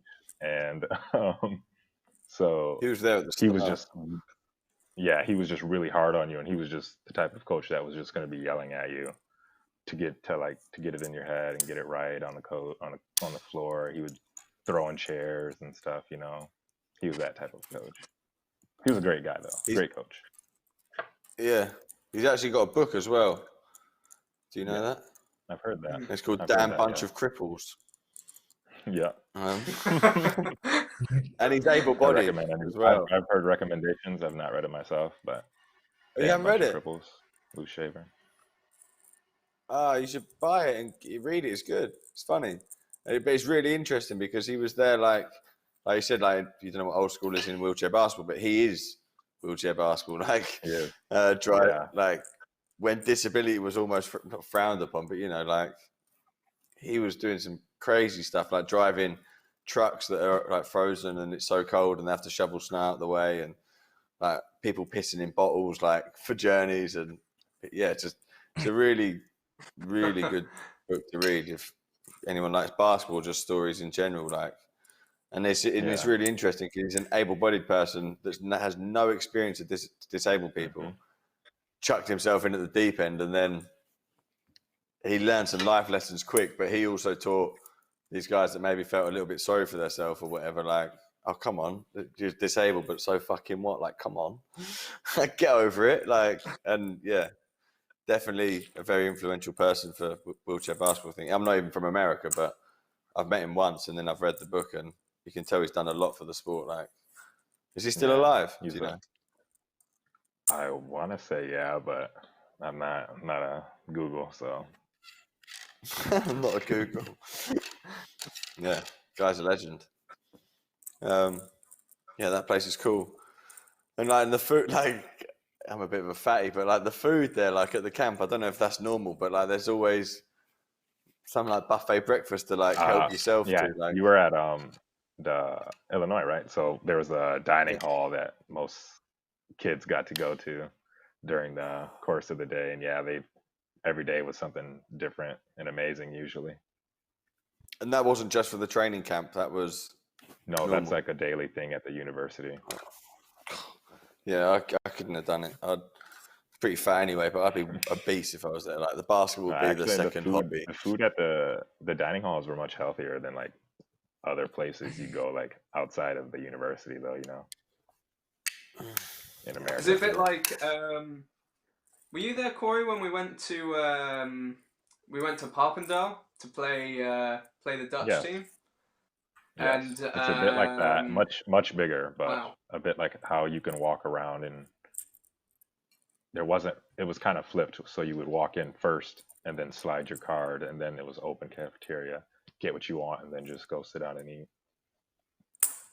Like buffet style usually is what it was. I don't remember his name. He was training with Illinois, but then he ended up playing for a French team, amputee, a fat Asian guy. But he was at the training camp when I was there, and I was thinking, oh, you need to stop eating so many donuts, but you're living your best life. He was having like a couple of pints of Powerade and like 4 donuts at like 7 in the morning. I'm like, oh man, you're living. Like, he was still fast enough, not quick enough for basketball. I was like, he could be a beast if he didn't eat so much. I never remember his name. Yeah, I'm trying to think. I want to say Mac. Rio, but no, it wasn't Rio. Oh, Mac. Yeah, Mac. Maybe. He's not. I don't know. Just Mac is rings. Okay. But yeah, legend. Dylan, any questions for these guys? What do you want to say? Any more questions? Right. Yeah. I'm not very It's like you have prepared. a whole book full of questions, Dylan. Like, Yeah, I know. he's looking down at it. just His flipping joke the book. pages. Yeah, my book. It's got the Scottish version. Getting peckish. Right. Talk So of food. again, question for Jack. Why did you decide to come back to Exeter? Why did you decide to come back to Exeter? And what do you want to achieve with the team in the next few years? So there was quite a few reasons. But one of the main ones was obviously I said earlier about having such a young team and a new project that I could be heavily involved with. And we have such a talented squad. We have quite a few of the guys are in the GB junior program. We have Jude, we have Jordan, myself. And we have such a wide range, so a lot of the guys know their roles. And we came really close in the end. So we lost to Sheffield by 3 points, 4 points, and it was. Each team scored 70 plus points, so it was a high scoring game as well.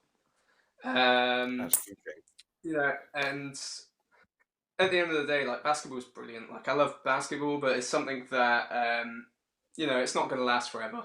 It's not something that you go to earn millions kind of thing. But and that's sort of just decided to come back really and.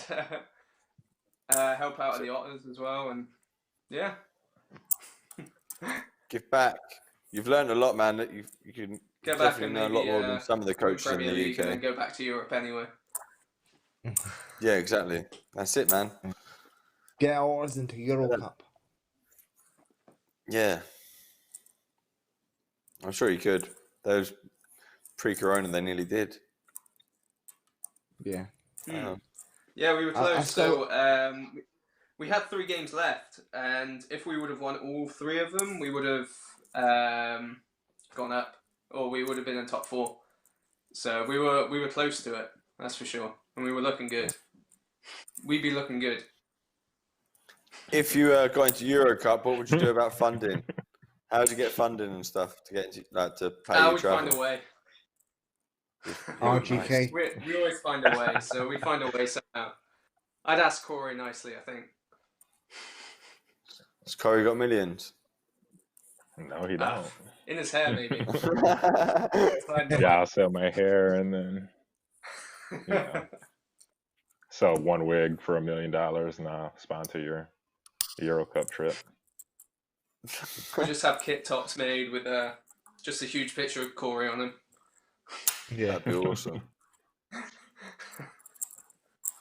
Had some funny post-game reviews after playing Trier, and you screwing us over, Correy. Which one? Yeah, Wait, what? in Raden. Oh, Yeah, because you got. I think you got 18 offensive rebounds or something ridiculous in one game. Oh, wow. It's a 2-pointer against a whole team.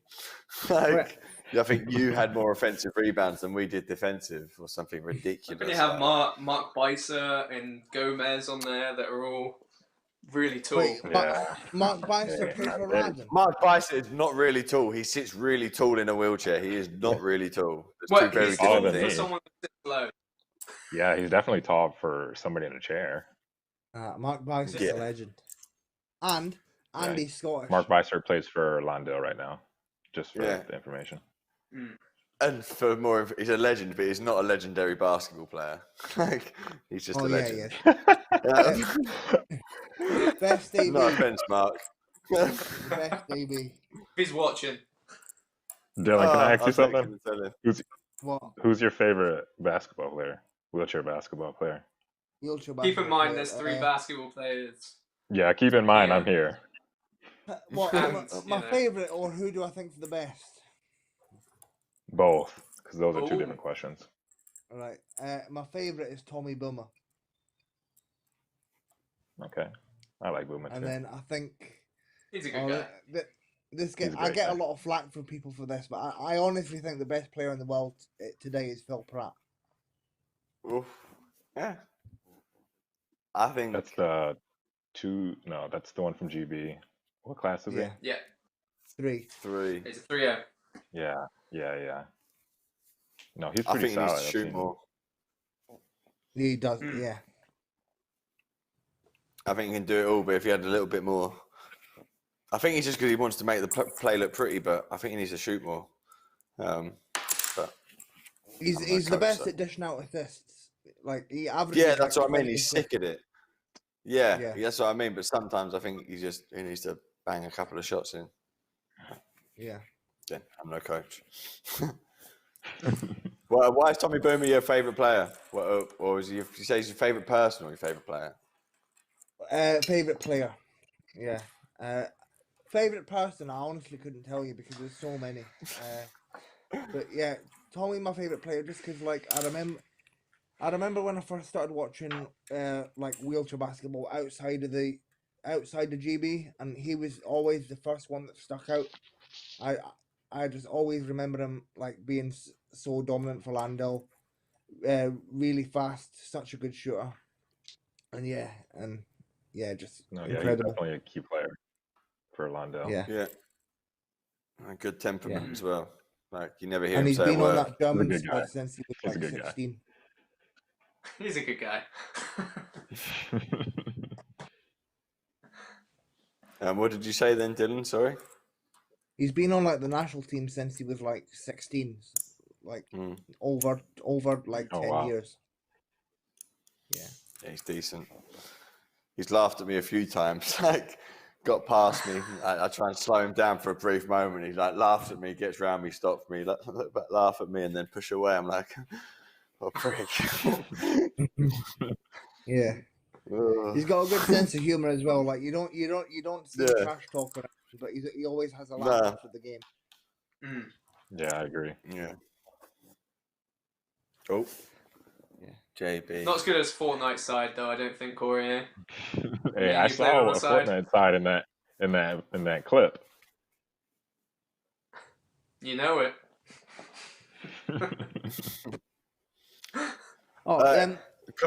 Quick question for both of you guys: did you guys play in Germany when Steve was there for Landell? No. No, but I've played with Steve for a while in my life. Yeah, he He's a left great guy. He's the a year very before I good came. player. Yeah. Just Yeah, missed he out left on the it. year before. Mm-hmm. That was peak Landell. That team was just incredible. That's what I hear. But they got Brian, and I'm a big fan of Brian. Brian's another incredible player. He's got a lot of children. I don't know how he's. Fun fact, busy. just because I was so Brian was at the University of Illinois when I was there, and I was the first person to hold his first child in the hospital. Cool. The first person outside of his wife and them. It's pretty nice. Cool. That is cool. Has he got like 5 children now? 4 or 5? 4. 2 girls, 2 boys. He just announced that number 5 is on the way though yesterday. I sent him a message congratulating him. Oh yeah? Wow. Was it yesterday or a couple of days ago? Hey, he's got that team now. A full roster. Yes. Starting 5 at least. Madness. 5 children. Wow. Crazy. Well, his wife must be a legend. I've never met her. But... She's a very nice lady. Diane. Yeah. That's just craziness. And what's your view? What, like, obviously you got to play with Dirk Passawan as well for however long. Like, is he like the Kobe of wheelchair basketball, like with his work ethic and stuff like that? Like, I imagine he's crazy for it. Yeah, he definitely works hard, and like you can see that in his like the way he coaches. Like he just wants the best from all of us at all times, which like is tough, you know, because he's playing and coaching. I think this recent year, or like even comparison to like our second year in comparison to your first year, Jack, he was better at coaching and playing at the same time, where like sometimes he couldn't separate the two, but he's much better at it now. And I mean, every day in practice, I see the most incredible things, like different shots. Like there's a clip of him at the USA or not USA at I think the Olympics, and he just shoots in like a half court or a 3-point. Yeah, just hooks it in. That is like a daily thing that he does That's that Like in my literally, face. some of the things you saw at training, you'd think Mhm. was impossible, and he just does it. Yeah, every yeah, day. I can Just imagine. like That's it's But cool. honestly, very like consistent. I can say this off court, he's one of the nicest guys. Like Oh yeah, he, some people have that sort of thought of him being quite a scary guy, but he really isn't. Off court, Mhm. he's one of the nicest guys. Yeah, man. Hopefully he'll And retire one day and come to England and play in our 3x3. he One he day. looks like he can go for ages. Like he honestly looks like he can play until he's like 60, 70 years old. oh yeah. People ask me all the Oh, time he's got at least how another long 50 he's years. got. At least 10 in my book. 10 straight more years for sure. If he wanted to. Yeah. It's all up to him though, really. I honestly think he's got the best shot technique in wheelchair basketball, and he's one of the best shooters I've ever seen in the game. Yeah, it's just Yeah. it's just has the consistent shot. Same every time. It's just gonna go in really. Unless he's doing ridiculous stuff where he's like backflipping while doing whatever, and it goes in. Yeah. When every this time. Corona ends, we're planning to do a bit of a tour, and maybe we'll ask Dirk if we can come to Trier. He can show us some of this crazy stuff. We can Oh, come that to would the be session. awesome. I think he would say Yeah, yeah. man. Mm. Yeah, we're planning a bit of a tour, so we want to go anywhere and everywhere, basically, in the time frame that we've got. So, yeah, we'd love to come and see Dirk do some crazy shit at training. Yeah, I mean, He does enough crazy stuff in games, like clutch moments, yeah, to that's like last someone why a in lifetime. Like, that's why in games you never see us like, oh, that was a nice shot, Dirk, because like he does that to us every day. So Yeah, yeah, we're it's just like, nothing. Yeah, forget you, Dirk. yeah, got press to do. Horrible. Yeah, not impressed. No. Try something different next time. Yeah. How about your left hand, for God's sake? Yeah. Why aren't you in the American national team, Corey? Obviously. I mean, that's a question for their coaches. Yeah. I've tried out like times before. I've been to camps and things like that. Like I'm on their radar for sure, in their pipeline or whatever they call it. But Coach, you've got a bit of tough competition. There's Jake Williams is there and stuff. But I just think Jake's phenomenal. One of the best, in my opinion. But I think what you offer is a 2-pointer. Like, obviously, you're not a scorer like Jake Williams is, but like you say, you pride yourself on defense and stuff. And what points is I don't know his name. Trayvon Jennifer. What points is he? 2-5. Yes. 2-5. Oh right, yeah. That was so you quick, offer... Dylan. Yeah. Oh wow. That was literally.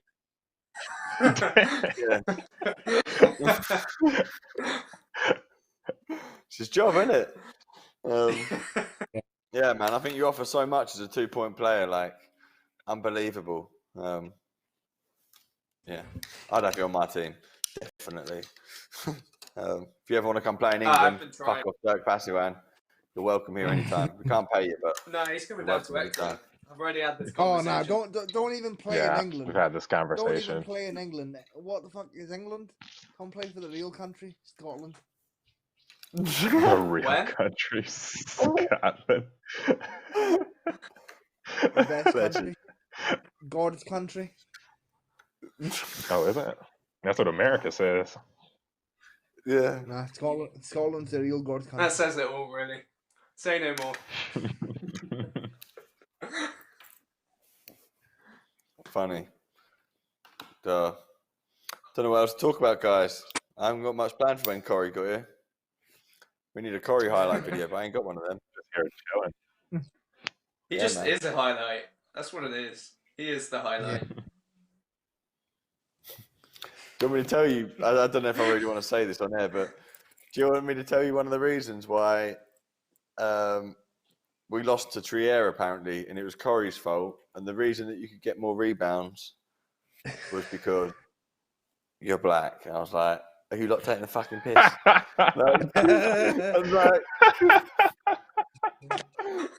was like, no way.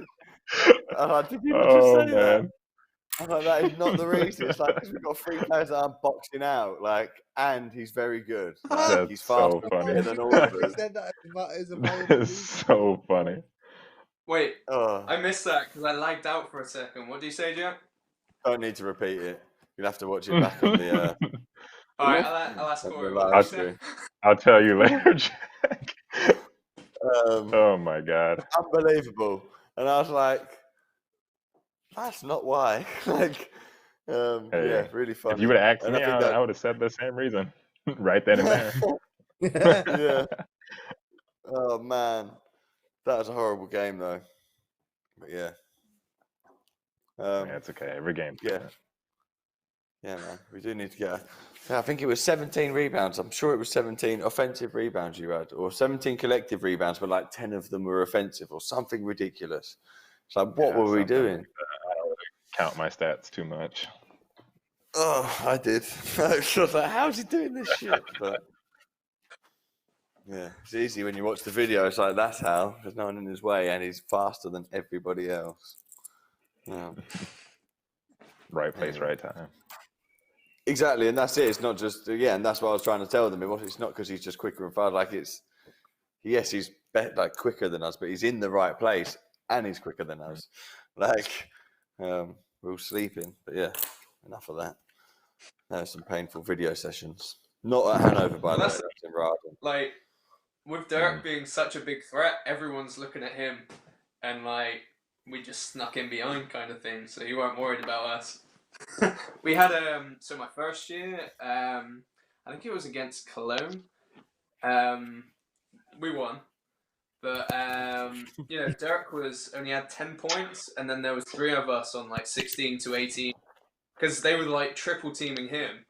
So we were like having layups and wide open outside shots and things, and that's something else he brings to the team. Was that when Cologne had Marika and Helen? Or was this a different time? No. Helen had left before I got there. But I know Helen from her time at the University of Illinois. Oh, yeah, Illinois, yeah. All right, so We were like brother when and they sister. had like a new team. Cologne had a new team. Oh, cool. Yeah, I think it cool. was. And we had quite a few new guys as well. Helen Freeman's awesome. She's Yeah, she is. I can see why you got on with her as well, because yeah, she's cool. Yeah. I don't know what else to talk about, guys. It's gone stale. I mean, How any long more have you been on questions, there? Dylan? I've actually only got one more, and then hang on, how many of? Is it one Shout more? out to Chaz19 who's watching. Just sent me a thingy. Yeah, so Hi, Mom. Jack, I'll Just start in with case. you. And then Corey, you can answer this after Hey, Jack Paulette. as well. Hi, Jack's mom. Oh, Mum did actually say hi to Blackjack.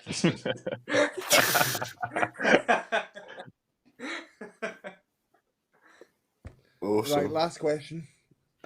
What's the best piece of basketball advice you've ever been given? Oh, nice.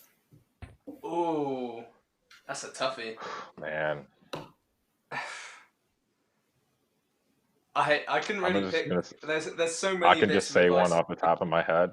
This isn't probably like a definitive one, but as Rupert, clip this some bit. know, This would be gold. Sorry.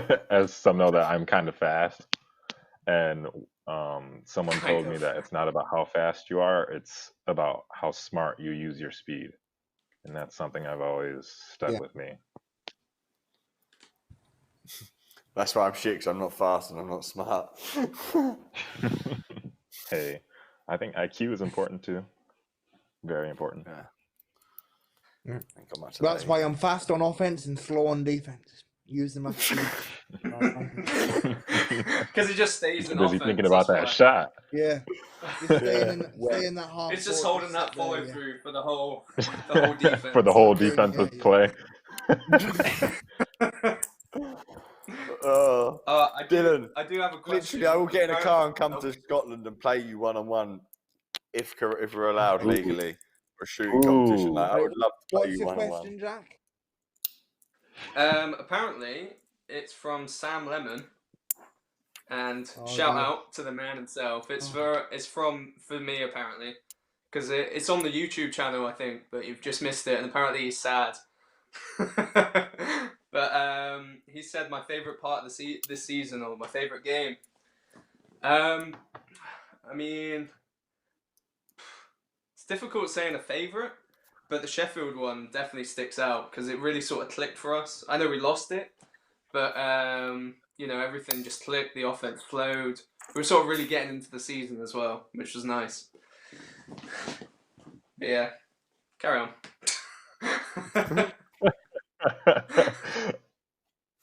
Apparently he was sad, and he loves you, Corey. Oh, He I didn't love say you that. too, man. I just know. Appreciate it. Have you been to Exeter, Corey?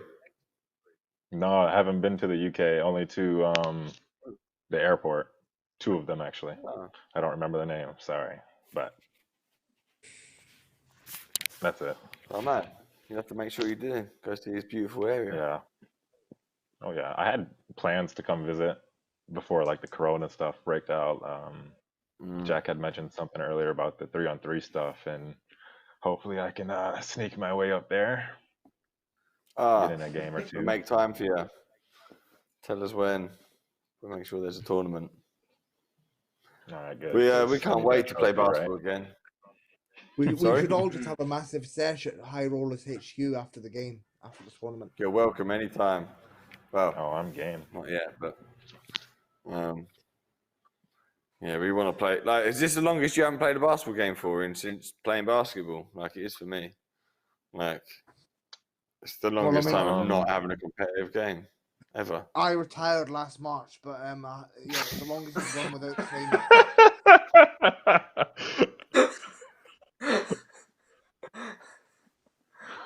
Retired at the old age of 21. 21, yeah. I was just like, nah, But I came back up here and I contacted the team. They were like, "Can you play defense?" I was like, "Nah." They were like, "Fuck." And I was like, "But I mean, I'm just retired."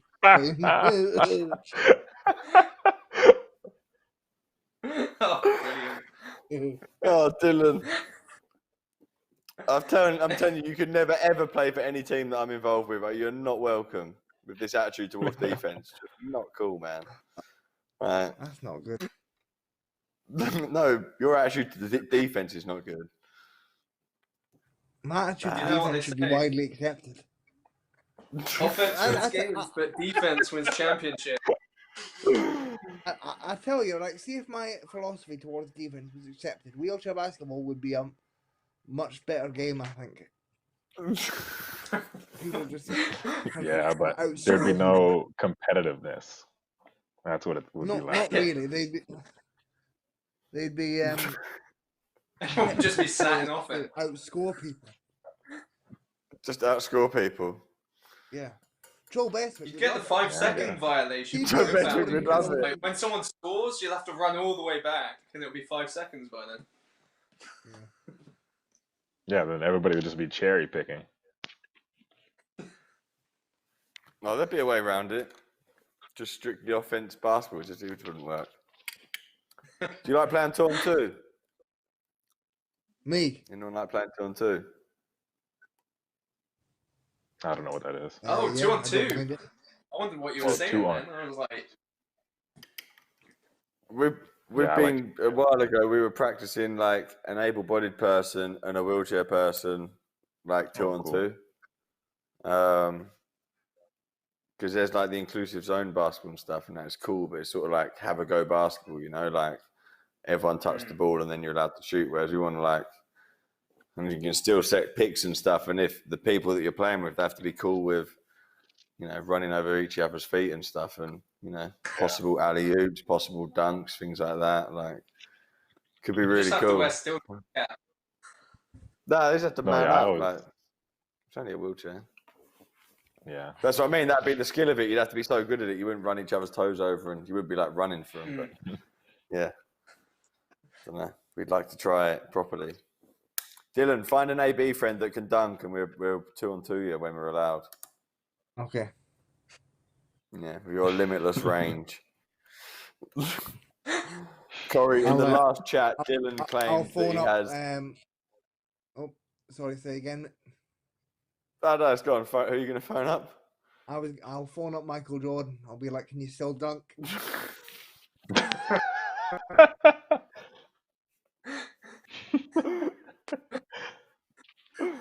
Don't you know some Scottish AB players, don't you, that are a bit closer to home, no?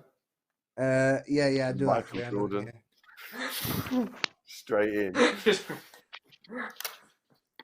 Funny man. Jack, I think you said you had some questions for me or something. Like when we first discussed this, you said there's a few things you'd want to ask me. Do you remember what they were, or not? Oh God. You never sent them to me, but you said you've got questions. Yeah. I got to think about it now. I have a question. There you go. While you think, Corey can ask me a question. Just like a general thing. Like, how long have you been doing your podcast? Since Corona started. It's only a Corona thing. Maybe it'll continue after, but it was sort of sprung on me. It wasn't. This was definitely never part of any of my plan to be sitting in front of a laptop talking to people. Yeah, Talking to an American and a Swedish dude. No, Scotland. Sorry. Swedish. He looks Swedish, but he's Scottish. Yeah. Speaking so of this Swedish, what we've been. Oh, sorry. Side note. Speaking of Swedish people, I did actually meet Bass Hunter back in the day. What a legend! Bass Hunter. Wow. Yeah. Did you? Yeah, in a club in Birmingham. Oh, that is pretty cool. What, Gate Crashers at that club? No, what was it? I've forgotten the main one in Birmingham. I don't know what it's called. I can't remember. Pasha? No. Anyway, moving on. You met Bass Hunter where? In like the VIP area or what? This is pretty cool. Right. So basically, so I was in Worcester at the time, and me and my mate, like, it's quite sad, but when we were kids, we were like massive Bass Hunter fans. We found out he was playing in Birmingham, and obviously Birmingham's like not far from Worcester, so we were like, fuck it, let's go and see Bass Hunter. So we went to this nightclub, and to be fair, this nightclub was scary. Like, you had to go through like metal detectors. Like, it was like going through airport security at a nightclub. And to be fair, I was flapping it a little bit, right? Anyway, we got there, like, Bass Hunter was playing, and like me and this other guy, like, he had CP as well, but he wasn't a wheelchair user, right? So we were like, fuck it, should we try and play the disabled card? And he goes, yeah. So like we went to the security and we were like, oh, can we go into the VIP area and meet Bass Hunter? And we basically just said, oh, please, and basically begged the security, and they were like, fuck it, all right then. So they took us through the back of the nightclub. We went in this like stock lift to the VIP area and like went and met him, and it was class. It's unbelievable. Yeah, is that where the story ends? What happened when you met Bass Hunter? What happened then? Oh, he like gave us some like VIP champagne and like took selfies with us and that, and then like we hung out in the VIP lounge for like an hour and a half. It was class. Did you see anyone do anything weird? No. It was proper weird because like he looks like a dad now. He's like 35, and like He's 35. Didn't expect it. How long ago was this? Like a couple of years ago. Sick. Yeah. Oh God. Did you get a picture with him? Yeah, I did. I'll send it to you after this. Legend. Oh, I listened to a Bass Hunter song the other day. That's how sad I am. You think you're sad? I listened to a Bass Hunter song the other day. That's pretty Bass sad. Hunter had some tunes, man. He did. Rupert, can you quickly line up a Bass Hunter song? Oh, no, I'm joking. Fun fact. Oh, by the way, Corey, Rupert says it's not a podcast. Just correcting you. It's not a podcast. This is live. What is it? Podcasts are edited. This is live. Oh. Mm, Oh. new terminology. Well, I He's appreciate a your good live guy. show. He's a Yeah, great guy. I didn't know Rupert that Murdoch. either until just now. I googled Mm. it. So yeah. And fun fact for Jack Davey, actually, another base hunter related fact.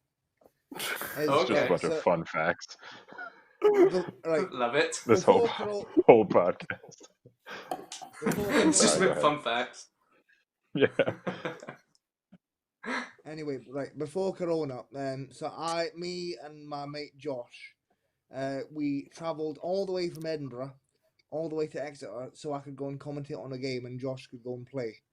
So it was like 11 and a half hours to Exeter. Anyway, I found out after I came back that Base Hunter was playing in the nightclub around the corner from my gaff. When I was half the way to Exeter. So I was kicking myself in the balls because I was like, shit, I could have gone to see Base Hunter tonight, and I was already halfway up the M1. Yeah, but you saw us Wow. instead, so Yeah, to you be know. fair, it was good. That was a good game. That went to overtime, did it not? Mm. Shit, the hype was real. Dan Smith, You went, game Dylan. winner. Yeah, Dan Smith, the game winner. Yeah. Oh, your boy lost, and you had to drive all the way home, 11 hours or 6 hours. Yeah, I know. Oh, savage! Yeah. And he had to drive. No, right. So we drove from Edinburgh to Middlesbrough. Then Lee gave us a lift from Middlesbrough to Exeter, and then he gave us a lift on the way back. And then we still had a 3-hour drive when we got back to Middlesbrough. So it was, it's crazy. That's a long day. Exeter's a long way away from anything, isn't it? Well, it's Yeah, gonna be it pretty longer much is. That's why our internet, because we only discovered Wi-Fi like 2 weeks ago, I think, down in the West Country. So that's why it's a bit dodgy. It's gonna be It is even weird longer down next there. season when you have to drive to Glasgow. Wait, weird? I heard that. I'm only joking, mate. We're not It's not weird. weird. We're just not as advanced technology. We just drive around in our tractors and pitchfork things all day. Yeah. Aren't you guys like that village in Hot Fuzz? Pretty much. Fun fact is another fun fact. That is really close. That is actually not too far away, that village, from where I really? live. Yeah, it's like 40 minutes away, I think. Somewhere in Somerset. Somerset. I can imagine policemen in Exeter just chasing around swans. That is literally what they do. No crime happens down here. So I think the worst crime to happen near me was a wheelbarrow got moved from one place to another. So I mean, that's pretty hardcore. I'll give you that. But Yeah. I'm gonna change the episode, not talking about Exeter no more. Correy, what got you into wheelchair basketball? Like, have you been born disabled, accident? What? I have no clue. Not that I need to know about what happened to you, but like, how did you get into basketball? Yeah, I mean, well, I got into basketball through my mother. She just kind of looked around and found they were having a wheelchair basketball team like 45 minutes from where we lived, and I think I was 6 or 7 when I went to my first practice, and from there I just fell in love with the sport. Ain't no back. It's cool. And so you've been playing since you were 6 or 7? Yep. I played a little bit of track, or pushed a little bit of track, I should say, and then I tried sledge hockey. I don't know if you guys know what that is. Yeah. Yeah. I did a little bit of that, but basketball was kind of where I found my click at, so stuck with it. I bet you're pretty good And at how track. old are you now? I am 27. Oh, nice. I was You've pretty been playing decent for at, yeah, I've been playing for like 20 years almost. wow. For a while. I That's a know. long time. I'm getting old. Wow. But Afro's but good. yeah. I was pretty decent at track fun fact, my very first race. We went to Canada and I did not know the rules of track and didn't know you can cross into the next person's lane or whatever. Like I thought you could cut people off. So I was like this 6-year-old kid and I like cut off this man and he like got so upset with me and stuff like that. And I ended up like taking third place, losing third place because I cut him off and I was disqualified and then requalified because it was my first race and I was 6 years old. So the guy was pretty upset, but Definitely ruined his day, possibly his race career. definitely ruined his day. Yeah, and possibly race career. He sounds like a douchebag. Probably was. I don't know. What, the one that cut him Canadian. up, or the?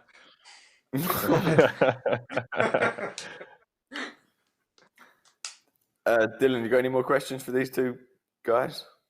No, I don't. But I have got a funny story that I can share. Dylan, one day, it doesn't have to be anytime in the future or anytime soon, but I would love to commentate a game. With me. Oh, we need With to do the anybody. three of Yeah, us. or with you. Oh, with with anybody. us. It's Oh, so But good. with you, Oh my I'm God. so game to commentate a game. Would you commentate a game that's already been played? Like mute it. I would add commentate a YouTube to game. it. Yes. Oh yeah. We can add some fucking crowd noise and shit. Yeah, why not? Yeah. Rupert, Yeah. is that possible? Probably. Rupert can make anything happen, I think. Yeah, he He's sounds a good If guy. you give him enough he's time. like an actual legend. Yeah. Yeah. All we've got to do is turn. What do, Sure. It's that easy. That'd be effortless. What game would you two want to commentate on? What would be a good game? let's I do mean- Trier versus Hanover. No. Because I would want to do a game that I am not in. Second of all, Yeah. teams that I don't know, or you. I think that would be fun too. Oh, well, Yeah, trash teams. that's gonna be Like tough. third division. That doesn't have to be trash, but but like teams that like we have no connections to, so we're literally just watching them based on the basketball being played. Good idea, man. I will find some games. Okay, just make sure it's good quality though. Yeah, What, good quality Yeah. game or good quality video? good quality game. All right.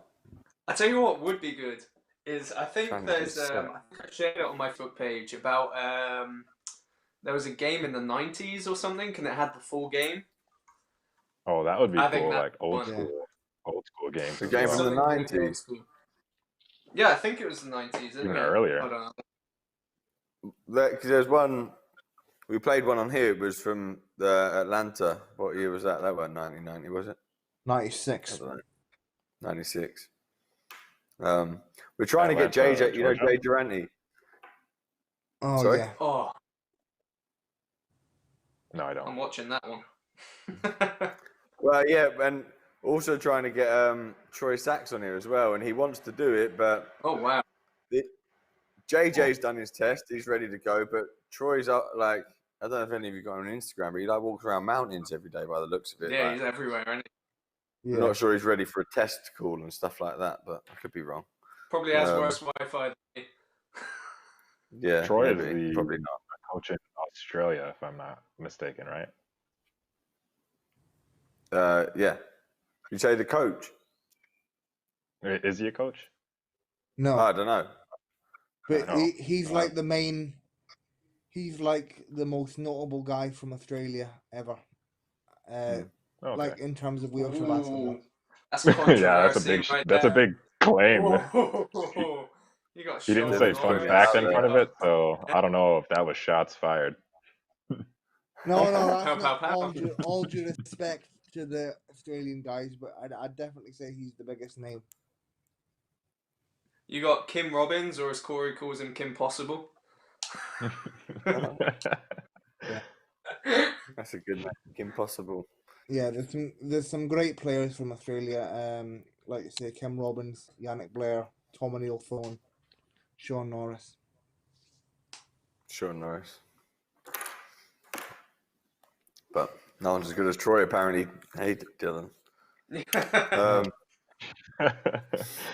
What other games can we like? Because obviously, like you said about the quality, your American games. Do you know much American basketball? Because I'm pretty sure Dylan won't know anything about American basketball that isn't like the top players, right? You could watch like I mean, some I think college that game. would be interesting for. Yeah, I mean, I think I could I could probably get us as many college games as you needed. No, that's what I mean. I know they Um, exist and they're good streams. They're easy to find, but I don't know yeah, if you yeah. know the people. Some of the streams are But like I, really nice and things like that. Mm.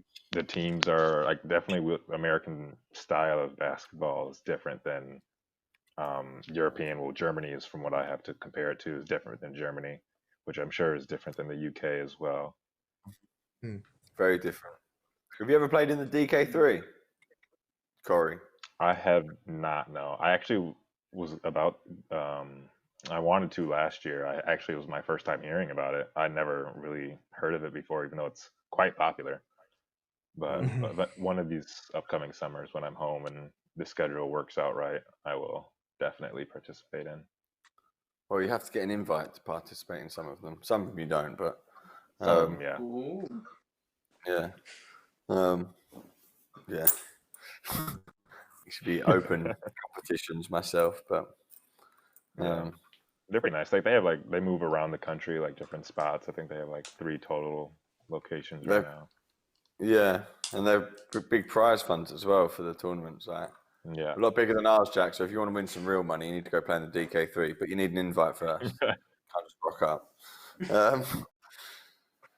But yeah, they play a different. The DK3 is a different kind of basketball because it's like it's tough. I'm gonna sound like a right little bitch, but like there's no 3 seconds or anything like that, and there's not like you can't make a tactical foul. Like there's no fouls, so like you can't. It's more like in America we have a game called 21, and it's kind of like everybody for themselves, or like sometimes when we play 3-on-3 or even 2-on-2 with the Dolphins, we play it 21 style, so like less fouls and stuff like that, just to be a little bit more competitive with it, have fun. Yeah. I can't do Sounds that like at my one type point. of I'm game. too disabled for that shit.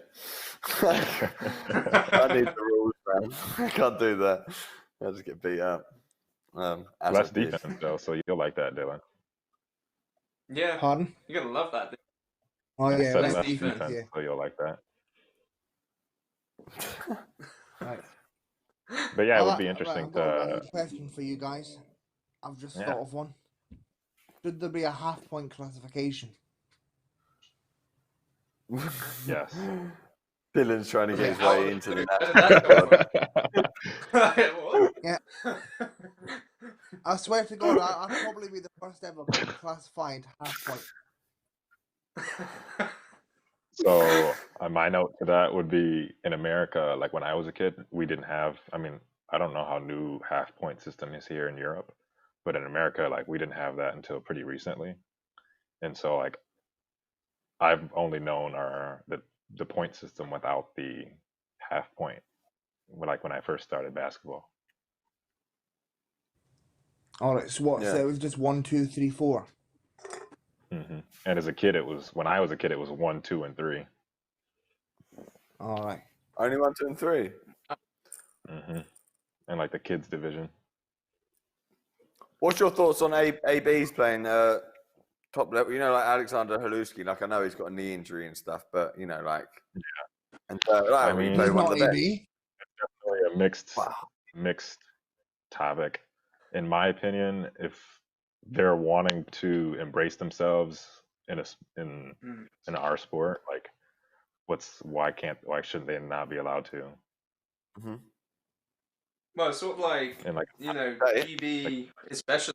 Well, they it's sort of wheelchair basketball is an inclusion sport, so it should have to include everyone. I understand with the Paralympics and things, like you wouldn't want to have ABs at the Paralympics at that sort of level. But like I don't have a problem with it at all, to be honest. I know abroad, so like in Germany, so 4.5s are minimal disabilities and ABs. I think the only 2 countries that have the 5-point rule is us and Italy, if I'm right in thinking that. 5 points for able-bodied? Yeah. Really? That's interesting. Yeah. That is interesting. All right, mate. It makes sense though. It does, doesn't it? Really, it's like it sport, does. so I I don't see why not. Yeah, I still find it crazy how ABs can't play in Spain or anything like that. They can't. Oh wow, I did not know that. No, they don't play in Spain. They're not allowed. It's funny because Spain hosted like a non-disabled wheelchair basketball team at the Paralympics, didn't they? Like, I'm pretty sure. Oh Maybe, yeah. yeah, there's Spain. I'm Oh, pretty I've sure. heard of that. I've heard Oh, of That's that that why was they're, story. like, they're Yeah, it really was strict on it now. that was Because for the That was for the Special Special Olympics. Olympics. Yeah, I've Special heard that They whole intended to have it like scandal. in It's different ways, crazy. didn't they? Oh. Yeah. Man, so stupid. Well, Right, I we need to think set it this- was they only got found out because of a journalist that somehow got on the team. Yeah. Mm. Which is even Or something crazier like than like the fact what they were all doing is the fact that the journalist snuck Yeah. on to the team as well. So funny. When would you two want to commentate this game? Dylan, you can commentate it at the drop of a hat. And I'm sure you're ready to go as well, Corey.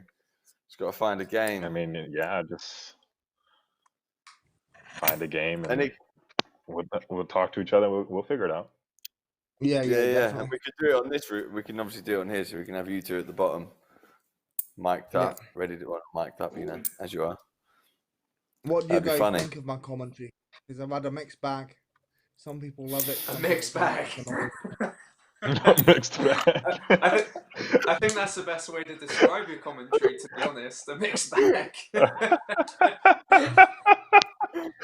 love it. Oh my god. I Mixed mean, bag of to reactions. be honest, I haven't. Before I came to Europe, there wasn't much commentary behind wheelchair basketball in America, and so like I always thought it would be like a good idea to commentate, and like on some levels and like some championship games, they would commentate, but not nearly to the extensive that Europe does. And so like I think you do great work. I mean, Thanks. Yeah, I don't know what people your tell you, but enthusiasm is unreal. Yeah. Like Yeah, that's the thing. best man, I can tell you that much. And I told him he's wrong. Not wrong, but you know, I think Dylan's awesome. Like, obviously everyone has their qualities and stuff, but like Joe and Dylan are chalk and cheese, aren't they? In terms of, oh yeah, you know, I think you guys were a good pair. yeah, Yeah. yeah. I look forward to you two doing it, man. It'd be really funny. You just need to find a decent. suitable game. Corey, have you ever watched softball, wheelchair softball in America? No, but I've probably been asked since the age of 16 to play, and I've never tried it. One day I will try it. No, don't. I've But watched. I just it's quite popular in America, and like one of my good friends is Josh Meyer. He's like one of the best softball players in the world, as far as You're gonna do like like a Michael player-wise. Jordan thing. Yeah. So retire basketball for a year, then come back. Go play softball. But the problem is, I couldn't hit that ball if you threw it to me 100 times, coming at me 50 miles an hour or whatever, how hard you're throwing it. I'm not hitting the ball. But if I hit the ball, I'm going all the way around. No problem. Yeah, you just got to hit it once. That's a big butt. No, yeah, exactly. That's the problem. Yeah. I've watched some Apparently on they're YouTube. meant to be. A good watch. They're meant to be doing wheelchair American football very soon. Are they? I've heard that. Yeah. And I mean, I would be down. All you got to do is throw the ball, and I will go catch it. Right? Definitely on the team. But yeah, I don't know how it's going to work. I mean, back in the day, we used to, at the University of Illinois, during Christmas times, we would have something called the Popcorn Bowl.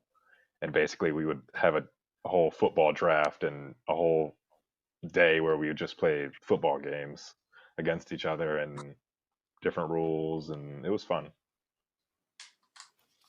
Living that American dream.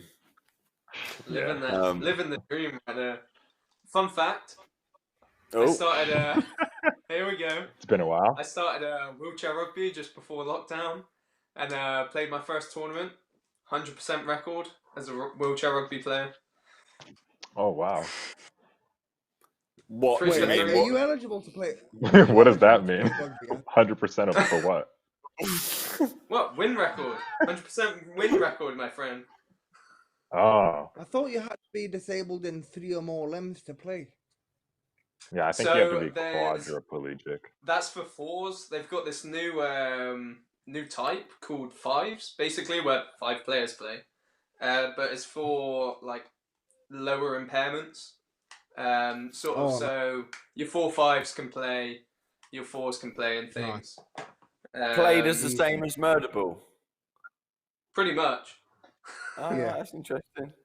It's funny because, yeah, I've always wanted to play, but I've always been told I'm not allowed to play. I'm like, come on, I am disabled. I just Yeah, let me I have heard a the little same I thing. know, but right, I would right, play do you it know what too. the funny 5 thing minutes, is? like. You know what? Yeah, for Do real. you know what the funny thing is? You're not eligible to play, but Greg Warburton and Kyle Marsh are. They can Yeah, play wheelchair 'cause- rugby. Yeah, because of the hand Yeah. impairments. Yeah, Yeah, I think that counts. Yeah, Greg could kill and it. Foz as well. Yeah, Foz used to play, didn't he? Yeah. He had corona, you know.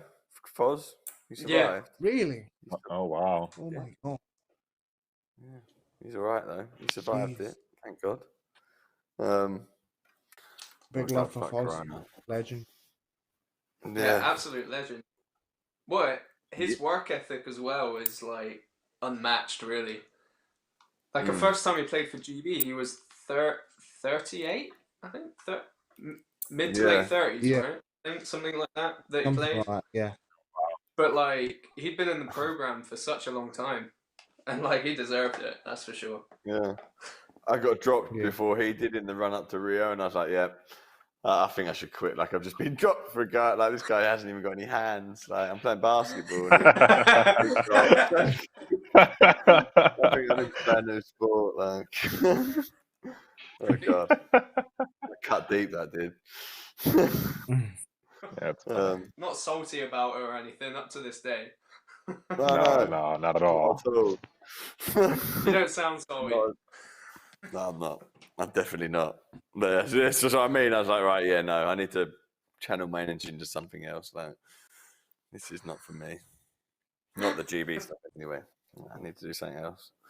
And then it ended up in, yeah, here we are doing a live stream, not a podcast, Corey. A live stream. Yeah. Live TV is what I'll just continue to call it. Yeah. If you can see, I've got a TV, 2020 Viz TV logo on. That's where we can do some weirder stuff that's not related to basketball. If Hashtag not group is sponsor. there. You what? I What'd you just say? said hashtag no sponsor. Definitely a sponsor.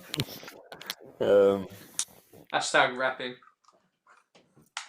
Hashtag Yeah, rapping. we need to. Have anyone else got anything else to say? Any more questions? Anything they want to talk about? You don't want to stay here? 'Cause I'm getting hungry. I need to make a food order, but I don't want to be too rude on the live stream. Maybe I'll just do it. I'll finish with a funny story. All There right. you go. Tell us a funny But story. you have to then say I'll order fun food. fact before you Yeah, you start. have to say fun So- fact before. Fun fact. Oh. So Mm. through my entire uni career, but it started at the first. So Maddie Thompson was coaching the University of Worcester the first year I was there. We came up with a play called Braveheart. Now, have you seen that film called Braveheart? That Scottish movie. Yeah. Yeah, with like Mel Gibson. Right.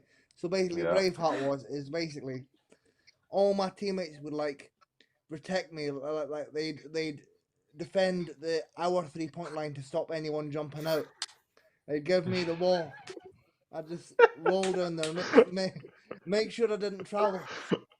Roll down there, shoot a free, and that was the Braveheart play. Oh. And but when I shot the free, the three, everyone shouted at the top of their voice, "Freedom!" And it was fucking brilliant. Did you make it? I think I made one out of the 6 attempts or whatever I took in the game. I made one. I remember we were playing at University of East London. Jacob Robinson was playing, Oh shit! and he was like probably the best player at that competition, and he managed to jump out on us. And I just remember him coming straight towards me. I threw it up, and it banked off the glass. And it was the biggest brick I've ever thrown in my life. Oh man, that's Did you crazy. say? Did you say try not to travel? Did you say roll? I love that.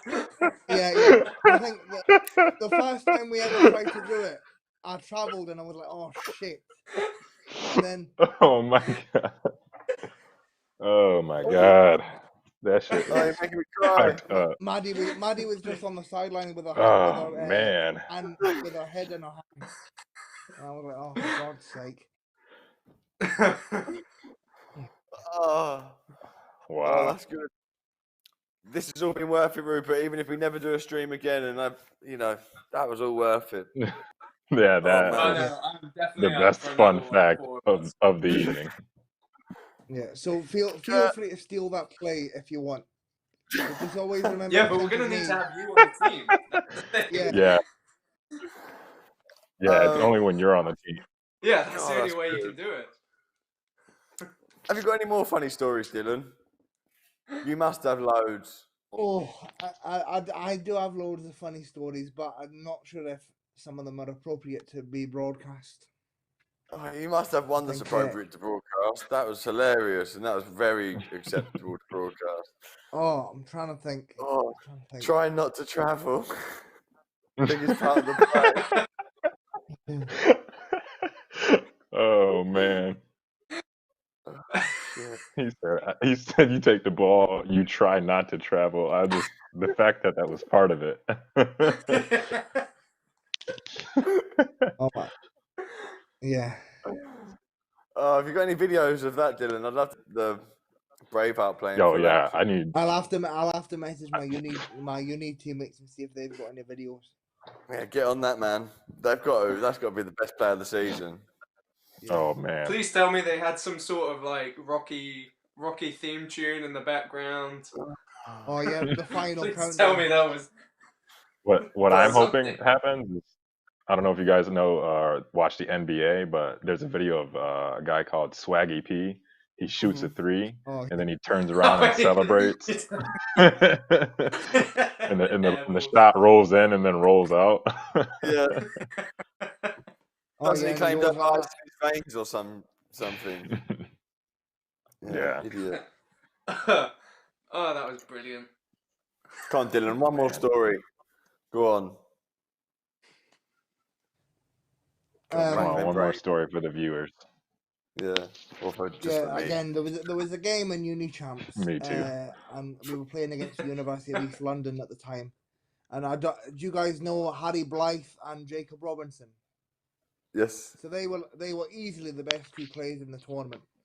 And like we going into it, we knew we were just going to get absolutely pumped. So yeah, like all of us basically shot a three every 2 plays was a three, and it was just brilliant. We just totally fucked around. It was fantastic. And our assistant coach got really mad and started. Our assistant coach, a guy called Tommy, right? He is a legend, and I love him. But he called the timeout and basically just called us all twats for fucking around. Yes, that's right. What are you doing? Right, that's enough food. Braveheart every other play. Love it. Braveheart every other Yeah, play. I'm gonna make sure we're running that next season. Yeah, you need to tell Derek. This is our plays. Yeah. We're definitely running that next season. Yeah. Dirk would love that play. Oh, I've run for him as well. Or Ryan Wright. Oh, Or Ryan. One game against, it was the Pokal. It was like, Ryan was like the third threat. He didn't miss anything. I think he scored 22 points or something, all from like literally the same spot. It was like, yeah, he can shoot. He can definitely shoot. He definitely can shoot. Yeah. Maybe you guys should you could kick me off and get him on here.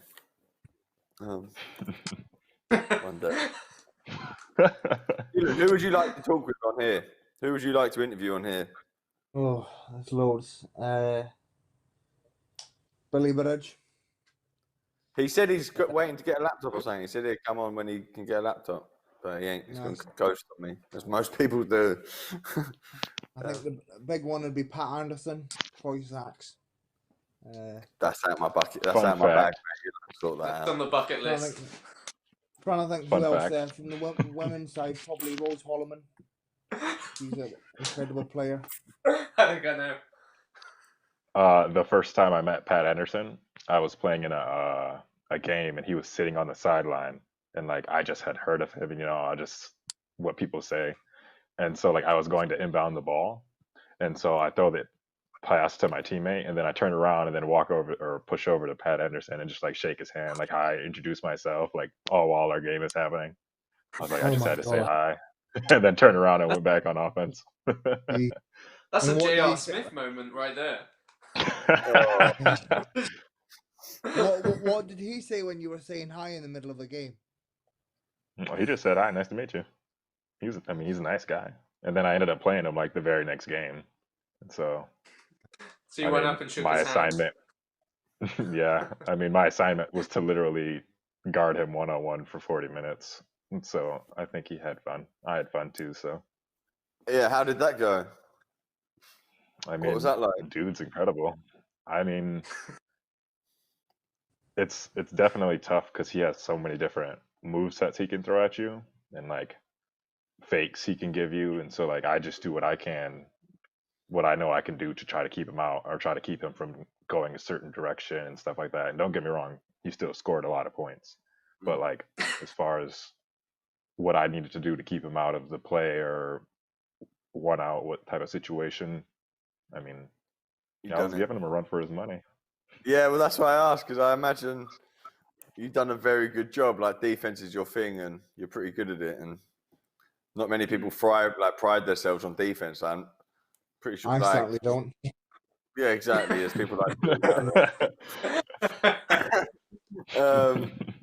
you obviously pride yourself on your defense, so you must have been very happy with that assignment. And yeah, I'd like to see that. I like to guard the best, just because gives myself a challenge. That's why I enjoy guarding Dirk every day at practice.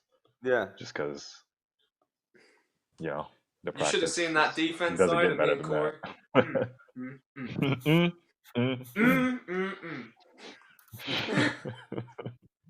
Have you got any defensive tips for any other 2-pointers or anyone, just any player? But something gold that most of us don't know that you want to share with us? Because I mean, I've got one. My defensive.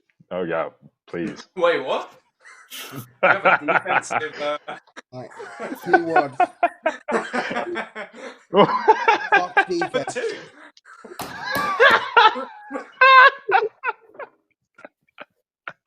That's it.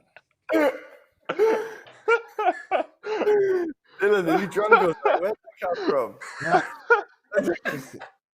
Given my opinion. Yeah, No, right. And in all serious, Corey, what were you gonna say? I mean, what I would say is what I try to do is not let the offender go where they want to go, right? Because you can put your chair in a place where they literally can't push through you, which is like a big difference between able body and wheelchair basketball. Like, you can't go through me. I can physically stop you with my chair. So being able to anticipate their moves and putting yourself in a position to put them in a position where they can't make the move they want is it's all like a thinking pattern. It's a giant game of chess. You just got to set up your moves right to get the best defensive stop, get the best whatever, Going on philosopher on us. That's it. Because it's not just stopping you've got to, you want that person to go where you put them, so then it's easier to stop them, right?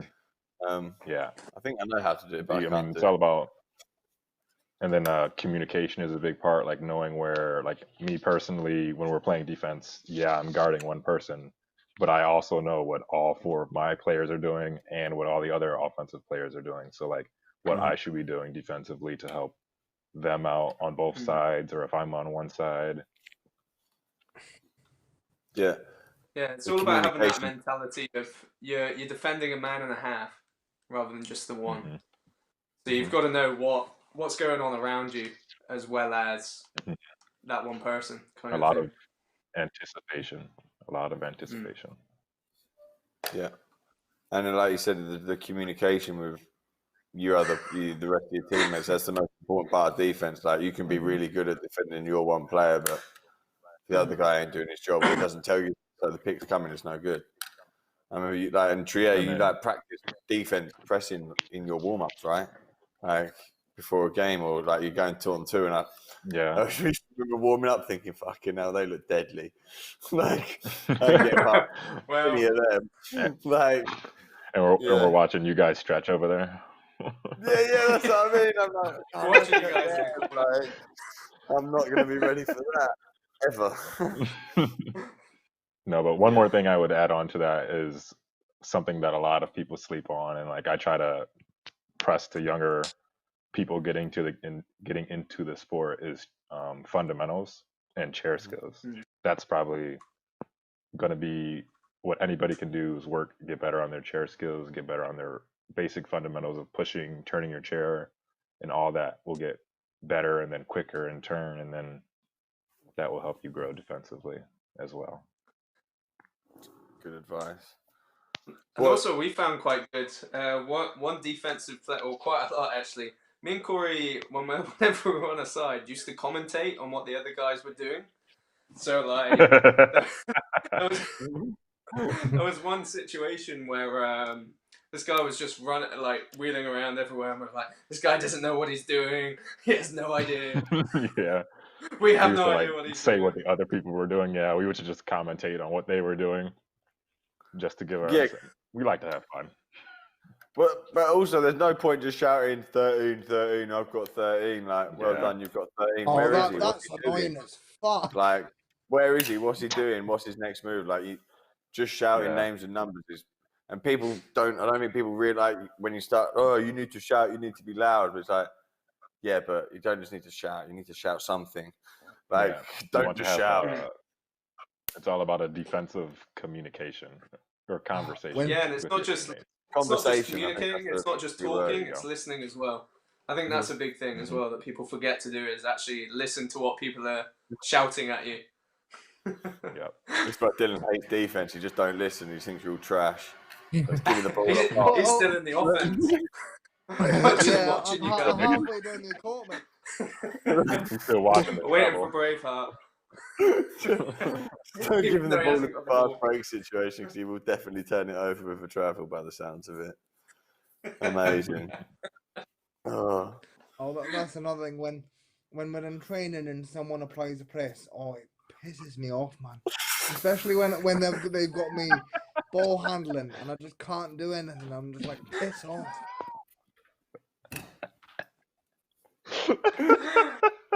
oh, you're funny. Oh Like man. before the session even starts, I'm like, right, boys, right, guys, no press the entire session. Or I'm going home. Yeah. I remember after my first 2 games of basketball and a team pressed, I was like, I don't get it. Like, this is taking the fun out of it for everybody. Yeah, But exactly. my friends explained to me, like, no, that's where the game people not starts. see this? Why, surely, even if in fact, fuck it, even if it is a tight game, surely why not take it to overtime, make it exciting, instead of just pressing the shit out of someone for the last 2 minutes? Pisses me off. Well, that's what Dylan, we did. me and you agree. We took it into double overtime, just for you, Dylan. Yeah. Have you watched that game, Dylan? No, I haven't. You should watch that, mate. That's a killer of a game. Yeah. Yeah. Was the that next the game, one that you had an unbelievable performance? Of course. That's why. Yeah, I was It's gonna the only say. good game I had all Of season. It's course. the only one I've watched I back. don't remember a game we didn't play him where he didn't have an unbelievable performance. I do. The one the next day. But I appreciate that. Thank you. Dylan, you should watch it, mate. It's a really good game. That was my fuck Joe Bestwick game. I was like, right, I don't care anymore. He knows that as well. And he was my biggest fan during that game as well. And I was like, this is all because of you, mate. Maybe he should have done it a bit sooner. But anyway. Yeah. You should watch it, Dylan. It's a good game. And Haller told me off then as well because I pat Dirk on the back. I got him fouled out. And Haller was like, Oh, I remember that. and he was just like, Jack, man, that's not cool, dude. Because I was like, yeah, like clapping like a stupid British person. Haller's just like, Jack, man, that's cool. Was Dark pissed off at you? I mean, yeah, but yeah, it doesn't matter. It's he's lost always one out pissed of when he like, fouls out. yeah, but he lost like 1 out of 6 games against Hanover that season. Like, it's not the end of the world. Like, Yeah. definitely won the series. Like, it meant nothing. No, it was no, exactly. Was that when they had like when Hanover had like Vanessa and all them? But it was just last year, so yeah, same team apart from me. Oh yeah, They yeah. didn't have Mariska. Yeah, and Mars is new. Hi, Mars. Yeah. Hey Mars, if you're watching. She should definitely be asleep. She's got to get up and like cycle 20 kilometers or something in the morning. She could not be awake anymore. Oh, that's pretty far, huh? Wow. And what she does, she's always doing something. She makes me feel well lazy. But I'm not a pro athlete, so it don't matter. I think she makes everyone feel lazy, to be fair. Yeah, man. You got any more advice for young players, Corey or Jack or Dylan, on offensive strategy? I mean, mine would be to just work hard. Braveheart. That's all you need. Work hard. Yeah. Yeah, work hard. I like you said earlier something about having different coaches or playing with different coaches to get different viewpoints. I think that's something that's kind of crucial for young kids now to see different viewpoints of the game because everybody teaches the game differently. Everybody sees the game differently. There's a team, SMSU in America. Do you know anything about them? SMUS? They've got a player called Jesus. Jesus Villa. Oh, Southwest Minnesota. Oh, State. Jesus. That's the same university as Lou Shaver. A player called Jesus. Oh, right. His name is Jesus. Yeah, his No, name's Jesus. Jesus. Fun fact. It's Hispanic. Fun There you fact. go. Jesus is from the same area in Michigan where I was from, and so one of my first practices, when I was like, I think that next year when I joined, he was a year younger than me, so I was probably 7, and he was 6 years old, and he was like at that practice. Oh, cool. And, yeah, we've known each other for a long time. He's like my little brother. But yeah, cool. Jesus, but everybody calls him Black Jesus. Oh, so I'm not completely wrong then. Say it like half. I watched a few of his games. I was like, I didn't know who anyone was. I was like, and he was like, he's obviously a standout player compared to everyone else. Yeah, he's pretty good. Very good. Do you know anything about their coach as well, someone Clinker, Derek Clinker or something? Derek Clinker. Yes. Sorry, I'm butchering his name, but he's a nice guy. I didn't have any opportunities with him as a coach for me. I think there was a few camp opportunities I went to where he was like a camp counselor, and so that's where I got most of my where I know him mostly from personally on a personal level. But he was a good coach. I couldn't tell you because I don't play for him. So I've watched a few of his games, and I don't agree with the way he coaches. Yeah, I mean that's something that's a big thing to be able to watch, and you can tell by like the players that you see and like what you think they should be doing and what the coach has them doing. Well, he I didn't make understand. any subs, and they're about Plus, 30 points Oh, up. really? Yeah, that's Yeah. what I didn't agree with. And I'm that sad. I sent him a message and told him. There's like literally got, he had like a full roster though. He's got like 12 players on the bench, and Yeah, they're they have a winning by massive so team, I many think. points. Like even if they played for 10 minutes and they got like lost, like there's no way they were going to lose that game. Like how is Really? that Wow. bench going to get any better? oh, Yeah, yeah. He did. Yeah, he did reply. We exchanged a few messages, but I still don't agree. But I'm a basketball loser, so I need to get over it. Yeah, just didn't agree with it at all. That's why I asked, because he's got such great organisations and facilities and stuff, and I'm like, that kid can't even Yeah, he fucking does. shoot. I Like, mean, what are they doing? he has a really nice setup and stuff like that. I've personally heard mixed reviews on his coaching, like so like I'm not sure, Well, yeah, I'm not just dissing him, but I just mean in general. Like, there's some coaches, like, where's their passion? Like, what? How are they letting a kid Hmm. like yeah, go for through sure. their program, but he can't even shoot properly? Like, Mhm. like his I technique's agree. bad or whatever. Like, so how did that happen? Nah, but they've got all the facilities and technology, like everything they need. Technically, they should have the knowledge, but anyway.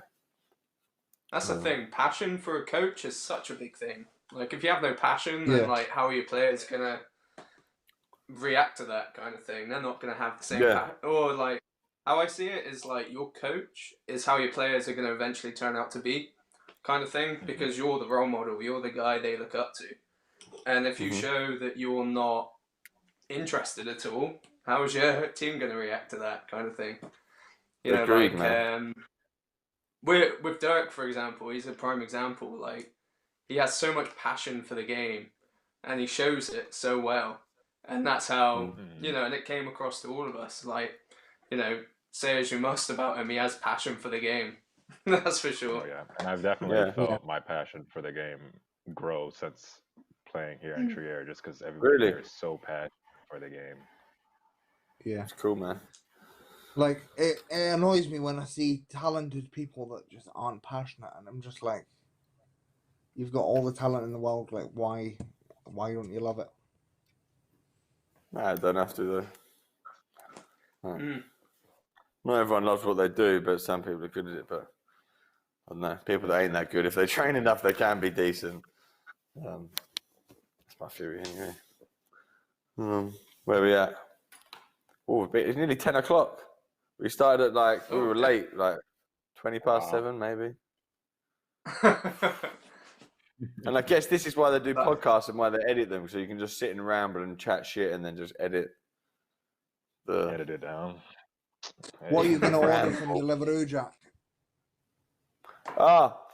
So I got a message from Joe Bestwick. Let's see what it says.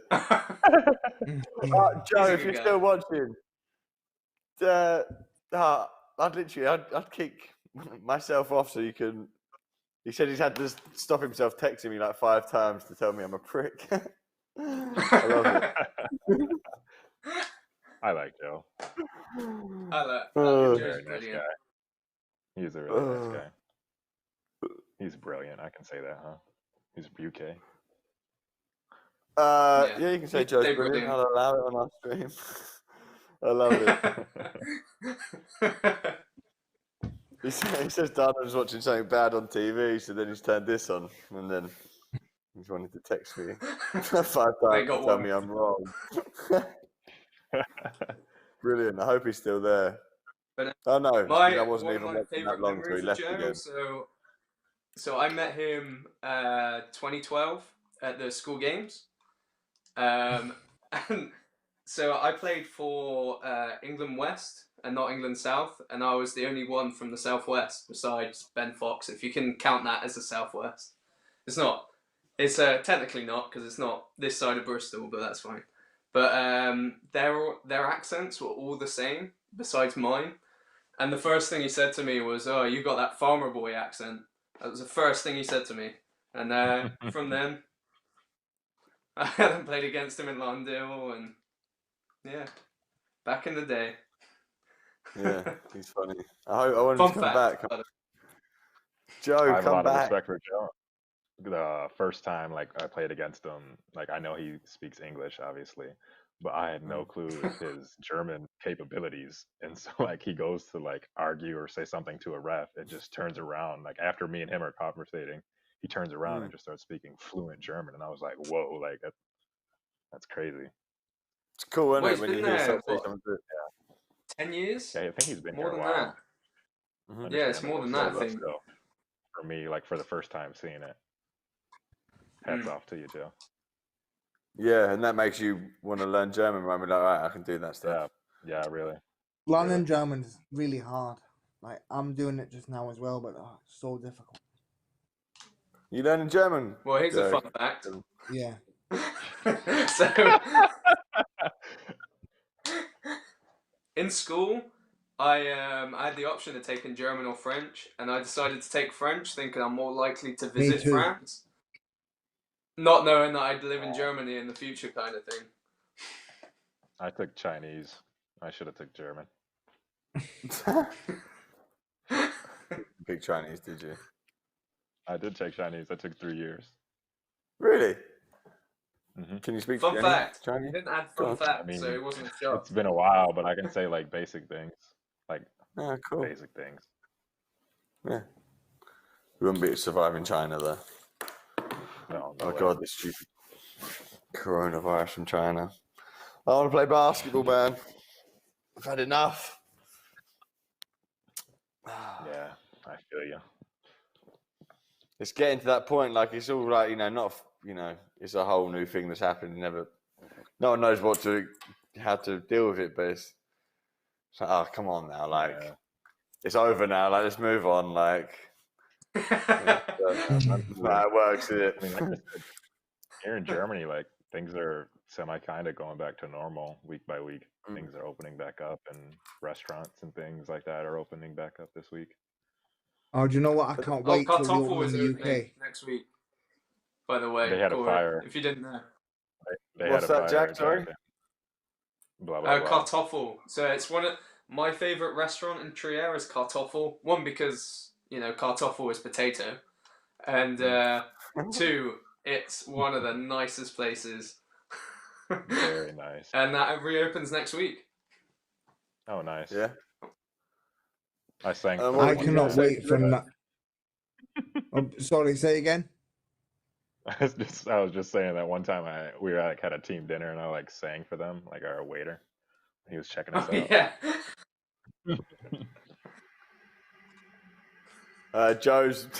Joe's not coming back. He just says, no, I'm not there anymore. Oh, Oh, he's a good guy.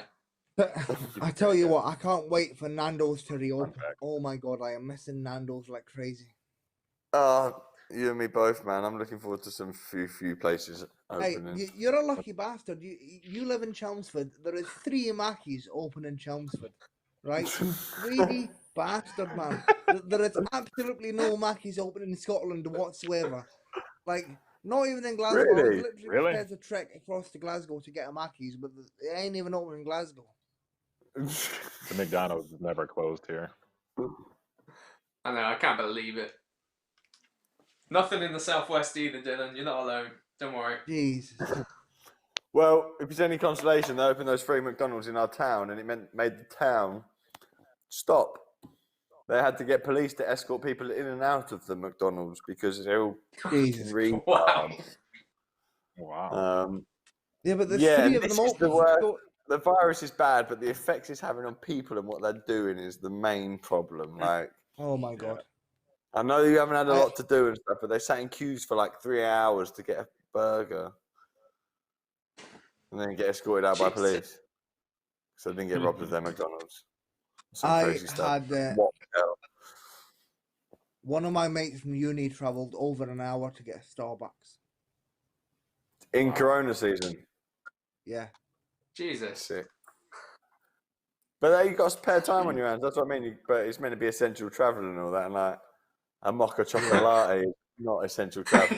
Like, whatever they drink. But a Big Mac might be. That's it. Depends how you see I it, think innit? that is essential. What's the central Quarter to? pounder.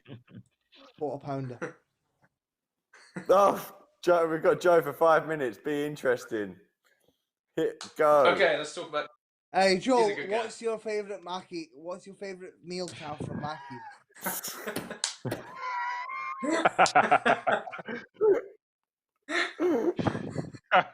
Awesome.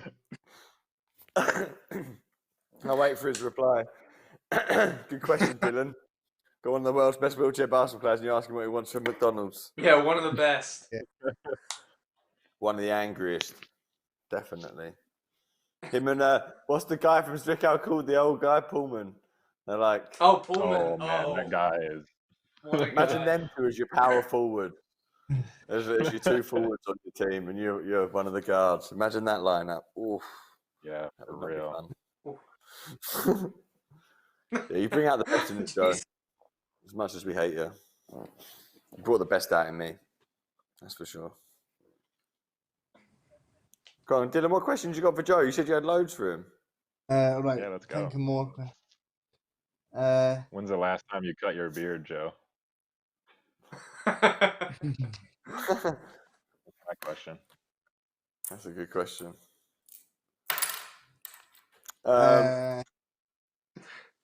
He has answered what is it? your question, Oh. Dylan. He says it's a McFinbo. You have to ask Pete what a McFinbo is when he next to Yeah, I him. was gonna say Pete Finbo. You have to ask Pete Finbo what a McFinbo is. Sounds Right, great okay. though. I want one. Oh, Oh. fun fact. Here's a fun fact for you. So, the season where you could play for two different teams, so you could play for a Premier League team and a First Division team. Mm. I Oh yeah, played the for Super Titans. League season.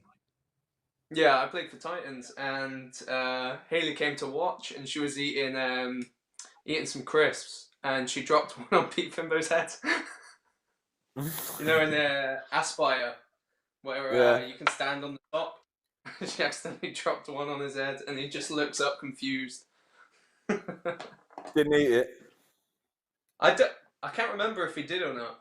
I'll have to ask him.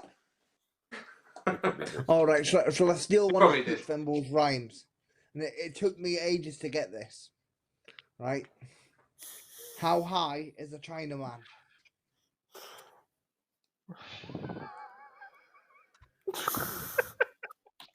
Go on. Are you not going to take a guess? Nah. It's his name. Oh God! How high? It's his name. His name is Oh, How Dylan. High.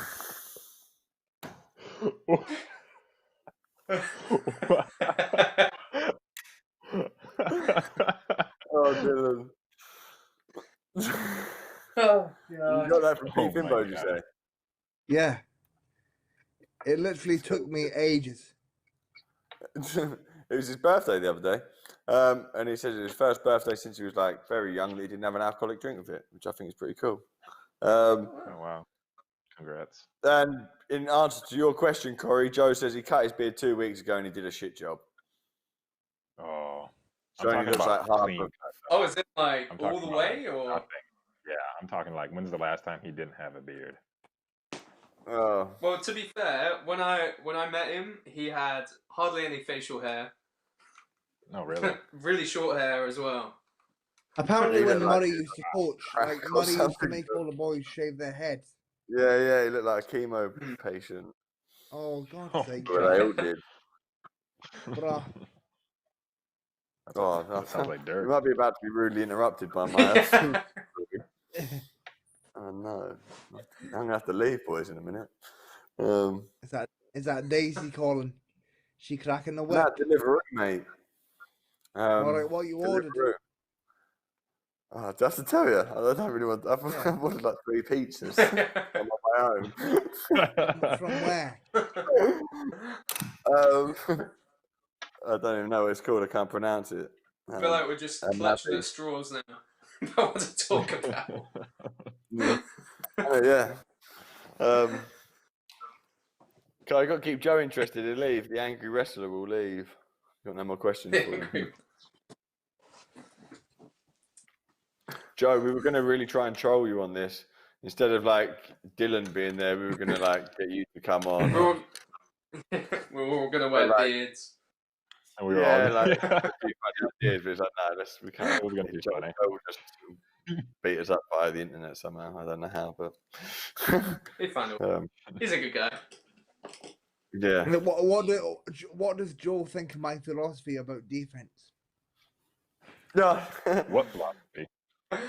Yeah, tell Joe your Exactly, there is philosophy. none. Fuck defense. We might need yeah, confirmation if Joe heard the play earlier, because he might need a rundown of the play. yeah, Braveheart. Right, shall I explain it again for Joe? Right. Yes, please. Just one So, more Joe, time for Joe, just in case. Right, so Joe, I played for Worcester a few years ago. My first season at Worcester, Maddie Thompson was the coach. She drew up a play. It was called Braveheart, named after the famous movie Braveheart, starring Mel Gibson. And basically, what Braveheart was is when I was on court, my four teammates used to defend the 3-point line and like stop people from jumping out on me. And I used to get the inbound pass, try not to travel. I was bringing the ball up the court, and then launch a three.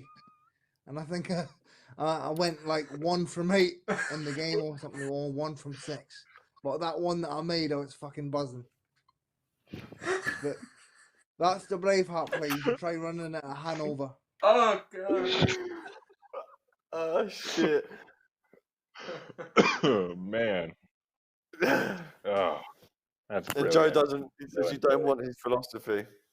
You don't want my philosophy on most of the things he said, including defense. I reckon it's similar to yours. Yeah. Oh, Dylan, you've made me cry twice tonight. Emotional. Yeah, that's beautiful. How many of the 8 attempts were travels, by the way? Was it just the first one? Like 3.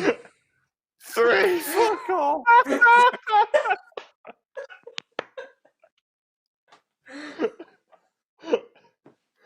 Oh my god. Why did you so many travels? Oh man. Have you not got the skill down, or what? Why so many travels? It's been a long time since the ball handled. I love it, man. Very funny. Oh, brilliant. Shit. Made me cry. Oh, Joe, you've been here longer than 5 minutes then, mate. Giving it the big one. Like you've been here all night, I bet. He said he heard your shit story about Maddie Thompson the first time round. He's so rude. I know. No. He's a good guy. He said he didn't hit the ring. Fact. Airballs by the sound of it. Nah. Oh, I can't believe you dissed me like that. Jesus. Fun fact. I ain't taking that shit. Fun I'm the fact. guy who doesn't pass the ball. Rupert, can you cut my screen, please, mate? I need to get out of my chair. I need to go get my food. You boys stay. Oh, so are we just gonna sit here and watch you scram 3 pizzas? Yeah. Oh man. Oh, he's gone. Damn. All right. Well, Dylan, welcome to the Black and the Brit show. Hello. This is what we wanted all along. Right. While we wait, I'll get my joke book out.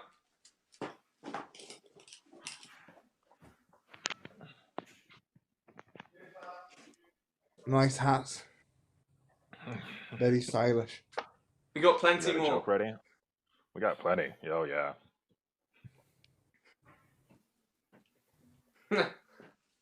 Wait a minute. Hold I up. hope you got a good one. So yeah, Dylan, you need to watch one of the videos we did against. It was the Bulls one, and who was it? Matt Yeah, Scott against came up to Cleveland. us and was like, huh, "Nice video, guys," and we sort of looked at each other. Was like, "Oh god, we're gonna die." Yeah, they're about to destroy us. Was this when they had Matt and Jake, or just Matt? I think they both came at the same They still time. got the both of them, haven't they? Yeah, but I think when They're both when still you there. were out in Germany, I think Jake was at somewhere else. No, he was. I think they came together Oh, right. So, no, my because first Matt year was he in was in Hamburg. Italy. Who? Oh yeah. When Jake? and Hamburg Yeah. had Jake Gaz Williams, he was in and Hamburg with Kozak. Gaz Chowdhury, and Matzo was in playing for Yeah. Hamburg then as well. Yeah. Hero as well and Rio. Yeah. They had a pretty solid team, Yeah. from what I hear. I never played against it, but Yeah. He's a good guy. what got when you start getting into like the whole commentary scene and everything? So believe it or not, it just happened by chance. Really? So I was writing for IWBF in 2017. There was an Okay. opportunity to go to the Worlds. They put me into contact with the head of the media, which happened to be Martin at Rock Magazine, who was like the editor of that.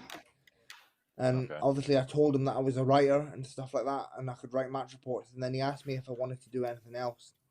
And then I just said I'd always fancied doing like commentary, and I'd always envisioned doing it in my head, but I'd never actually done anything before.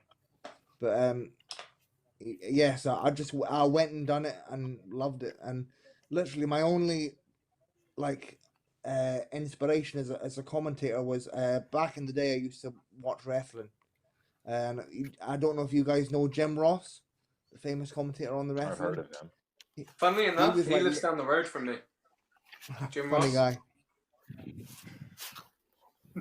But yeah, he was my like only commentary inspiration, and he was always like really loud and energetic. So that I suppose that's how I sort of molded my style. But yeah, Nice. yeah, that's how I got into it. And Yeah, You no have a one favorite- can say that you're not enthusiastic. That's for sure.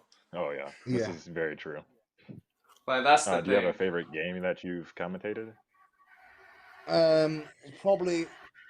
Probably some point last year, because like when I was at Worlds, I was very like over enthusiastic, and to be honest, I was quite biased towards GB. But then like the following year, You were, I but toned that's it okay. down. Just a tad. Just a tad, yeah. Now the following year at the Euros, I toned it down, and I'm really proud of the final that I done there, GB in the Netherlands. That was really good. Like they're both great teams. Cool. Yeah, I think once you do it more, you'll learn to you'll learn a certain language that's less biased. That way, you can literally like apply it to every game. You know. Yeah. And like I wish I could do more commentary, because like I know that I've got like the ability to be like a decent commentator, but I just me at the Worlds, me being too biased. Although I wouldn't say I regret it, but like no. There's only one Terry Bywater. Well, I mean, there is only one Terry Bywater. I mean, if we're being honest. But no, you're right. That's true like, facts. Although I seem biased, well, I was biased towards GB at the Worlds. I respect everyone in the game. Like I don't like anyone. So, and I think some people that don't like me think that I'm disrespectful towards others, but I don't mean to be. You know. He's a good guy. Yeah. Yeah, of course. Yeah, that's why we gotta hop on some videos of games that we have no connection to. That way, there's no bias. Yeah. And then you can have your enthusiasm for some random person you don't know. Yeah.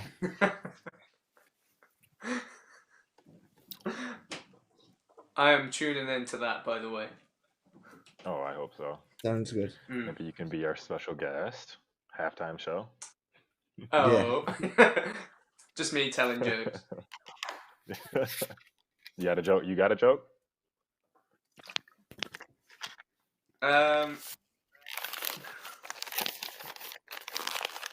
They're not PC ones. That's the thing. Oh, that's right. It's watershed. It's nearly back. Oh yeah. Yep. Oh, he's back. Got me pizza. Oh, lovely.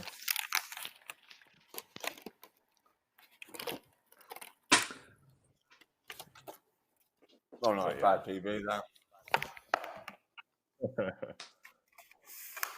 That's okay. You can eat your food. Yeah, nah. I'm getting hungry now. I'm watching you. What kind of pizzas did you get? We're really clutching at straws here. Dylan's clutching the straws over there. Is it time to end the chat?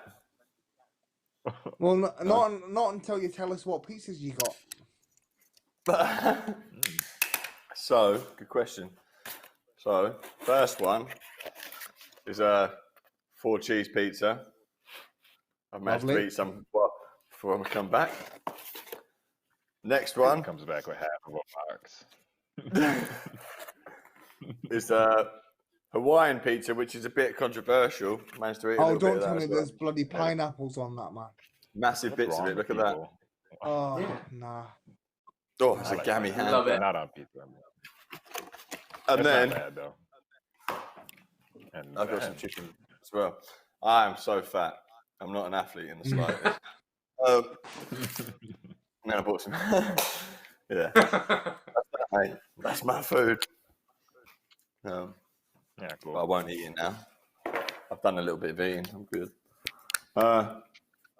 So when are you guys gonna come back? When are we gonna do this again with Corey and Dylan? We got to find a game, right? Yeah. Yeah, I mean, just find us a game.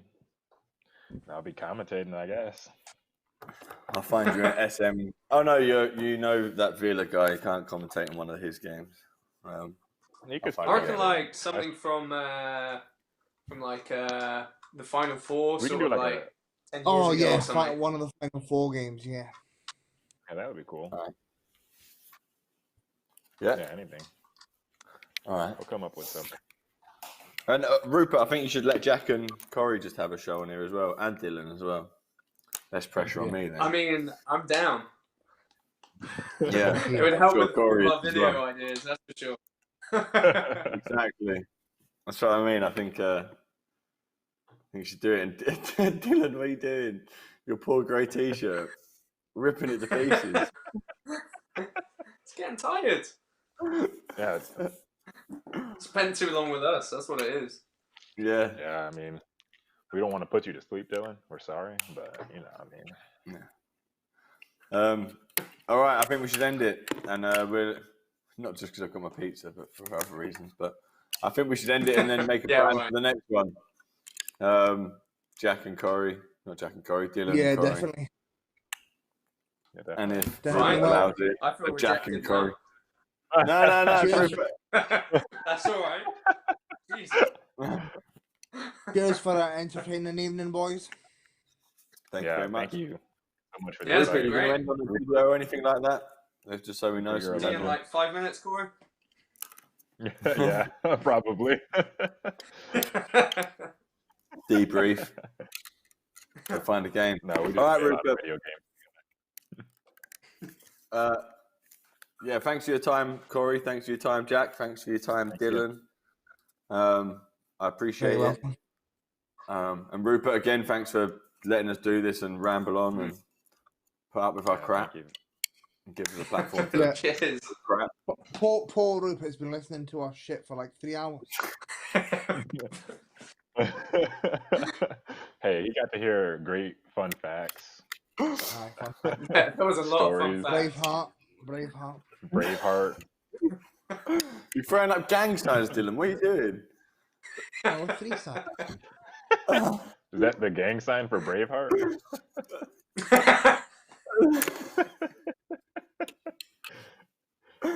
Oh, God. Right. Let's make a plan Oh, for the brilliant. next one. And we'll all speak soon. Thank you, Rupert. And thanks to your family All right. for Yeah, letting cheers, you guys. do this and letting us do this. Cheers. Yeah, Appreciate cheers, everyone. guys. See you later on. Cheers. Bye. See ya. Cheers. Bye. Braveheart.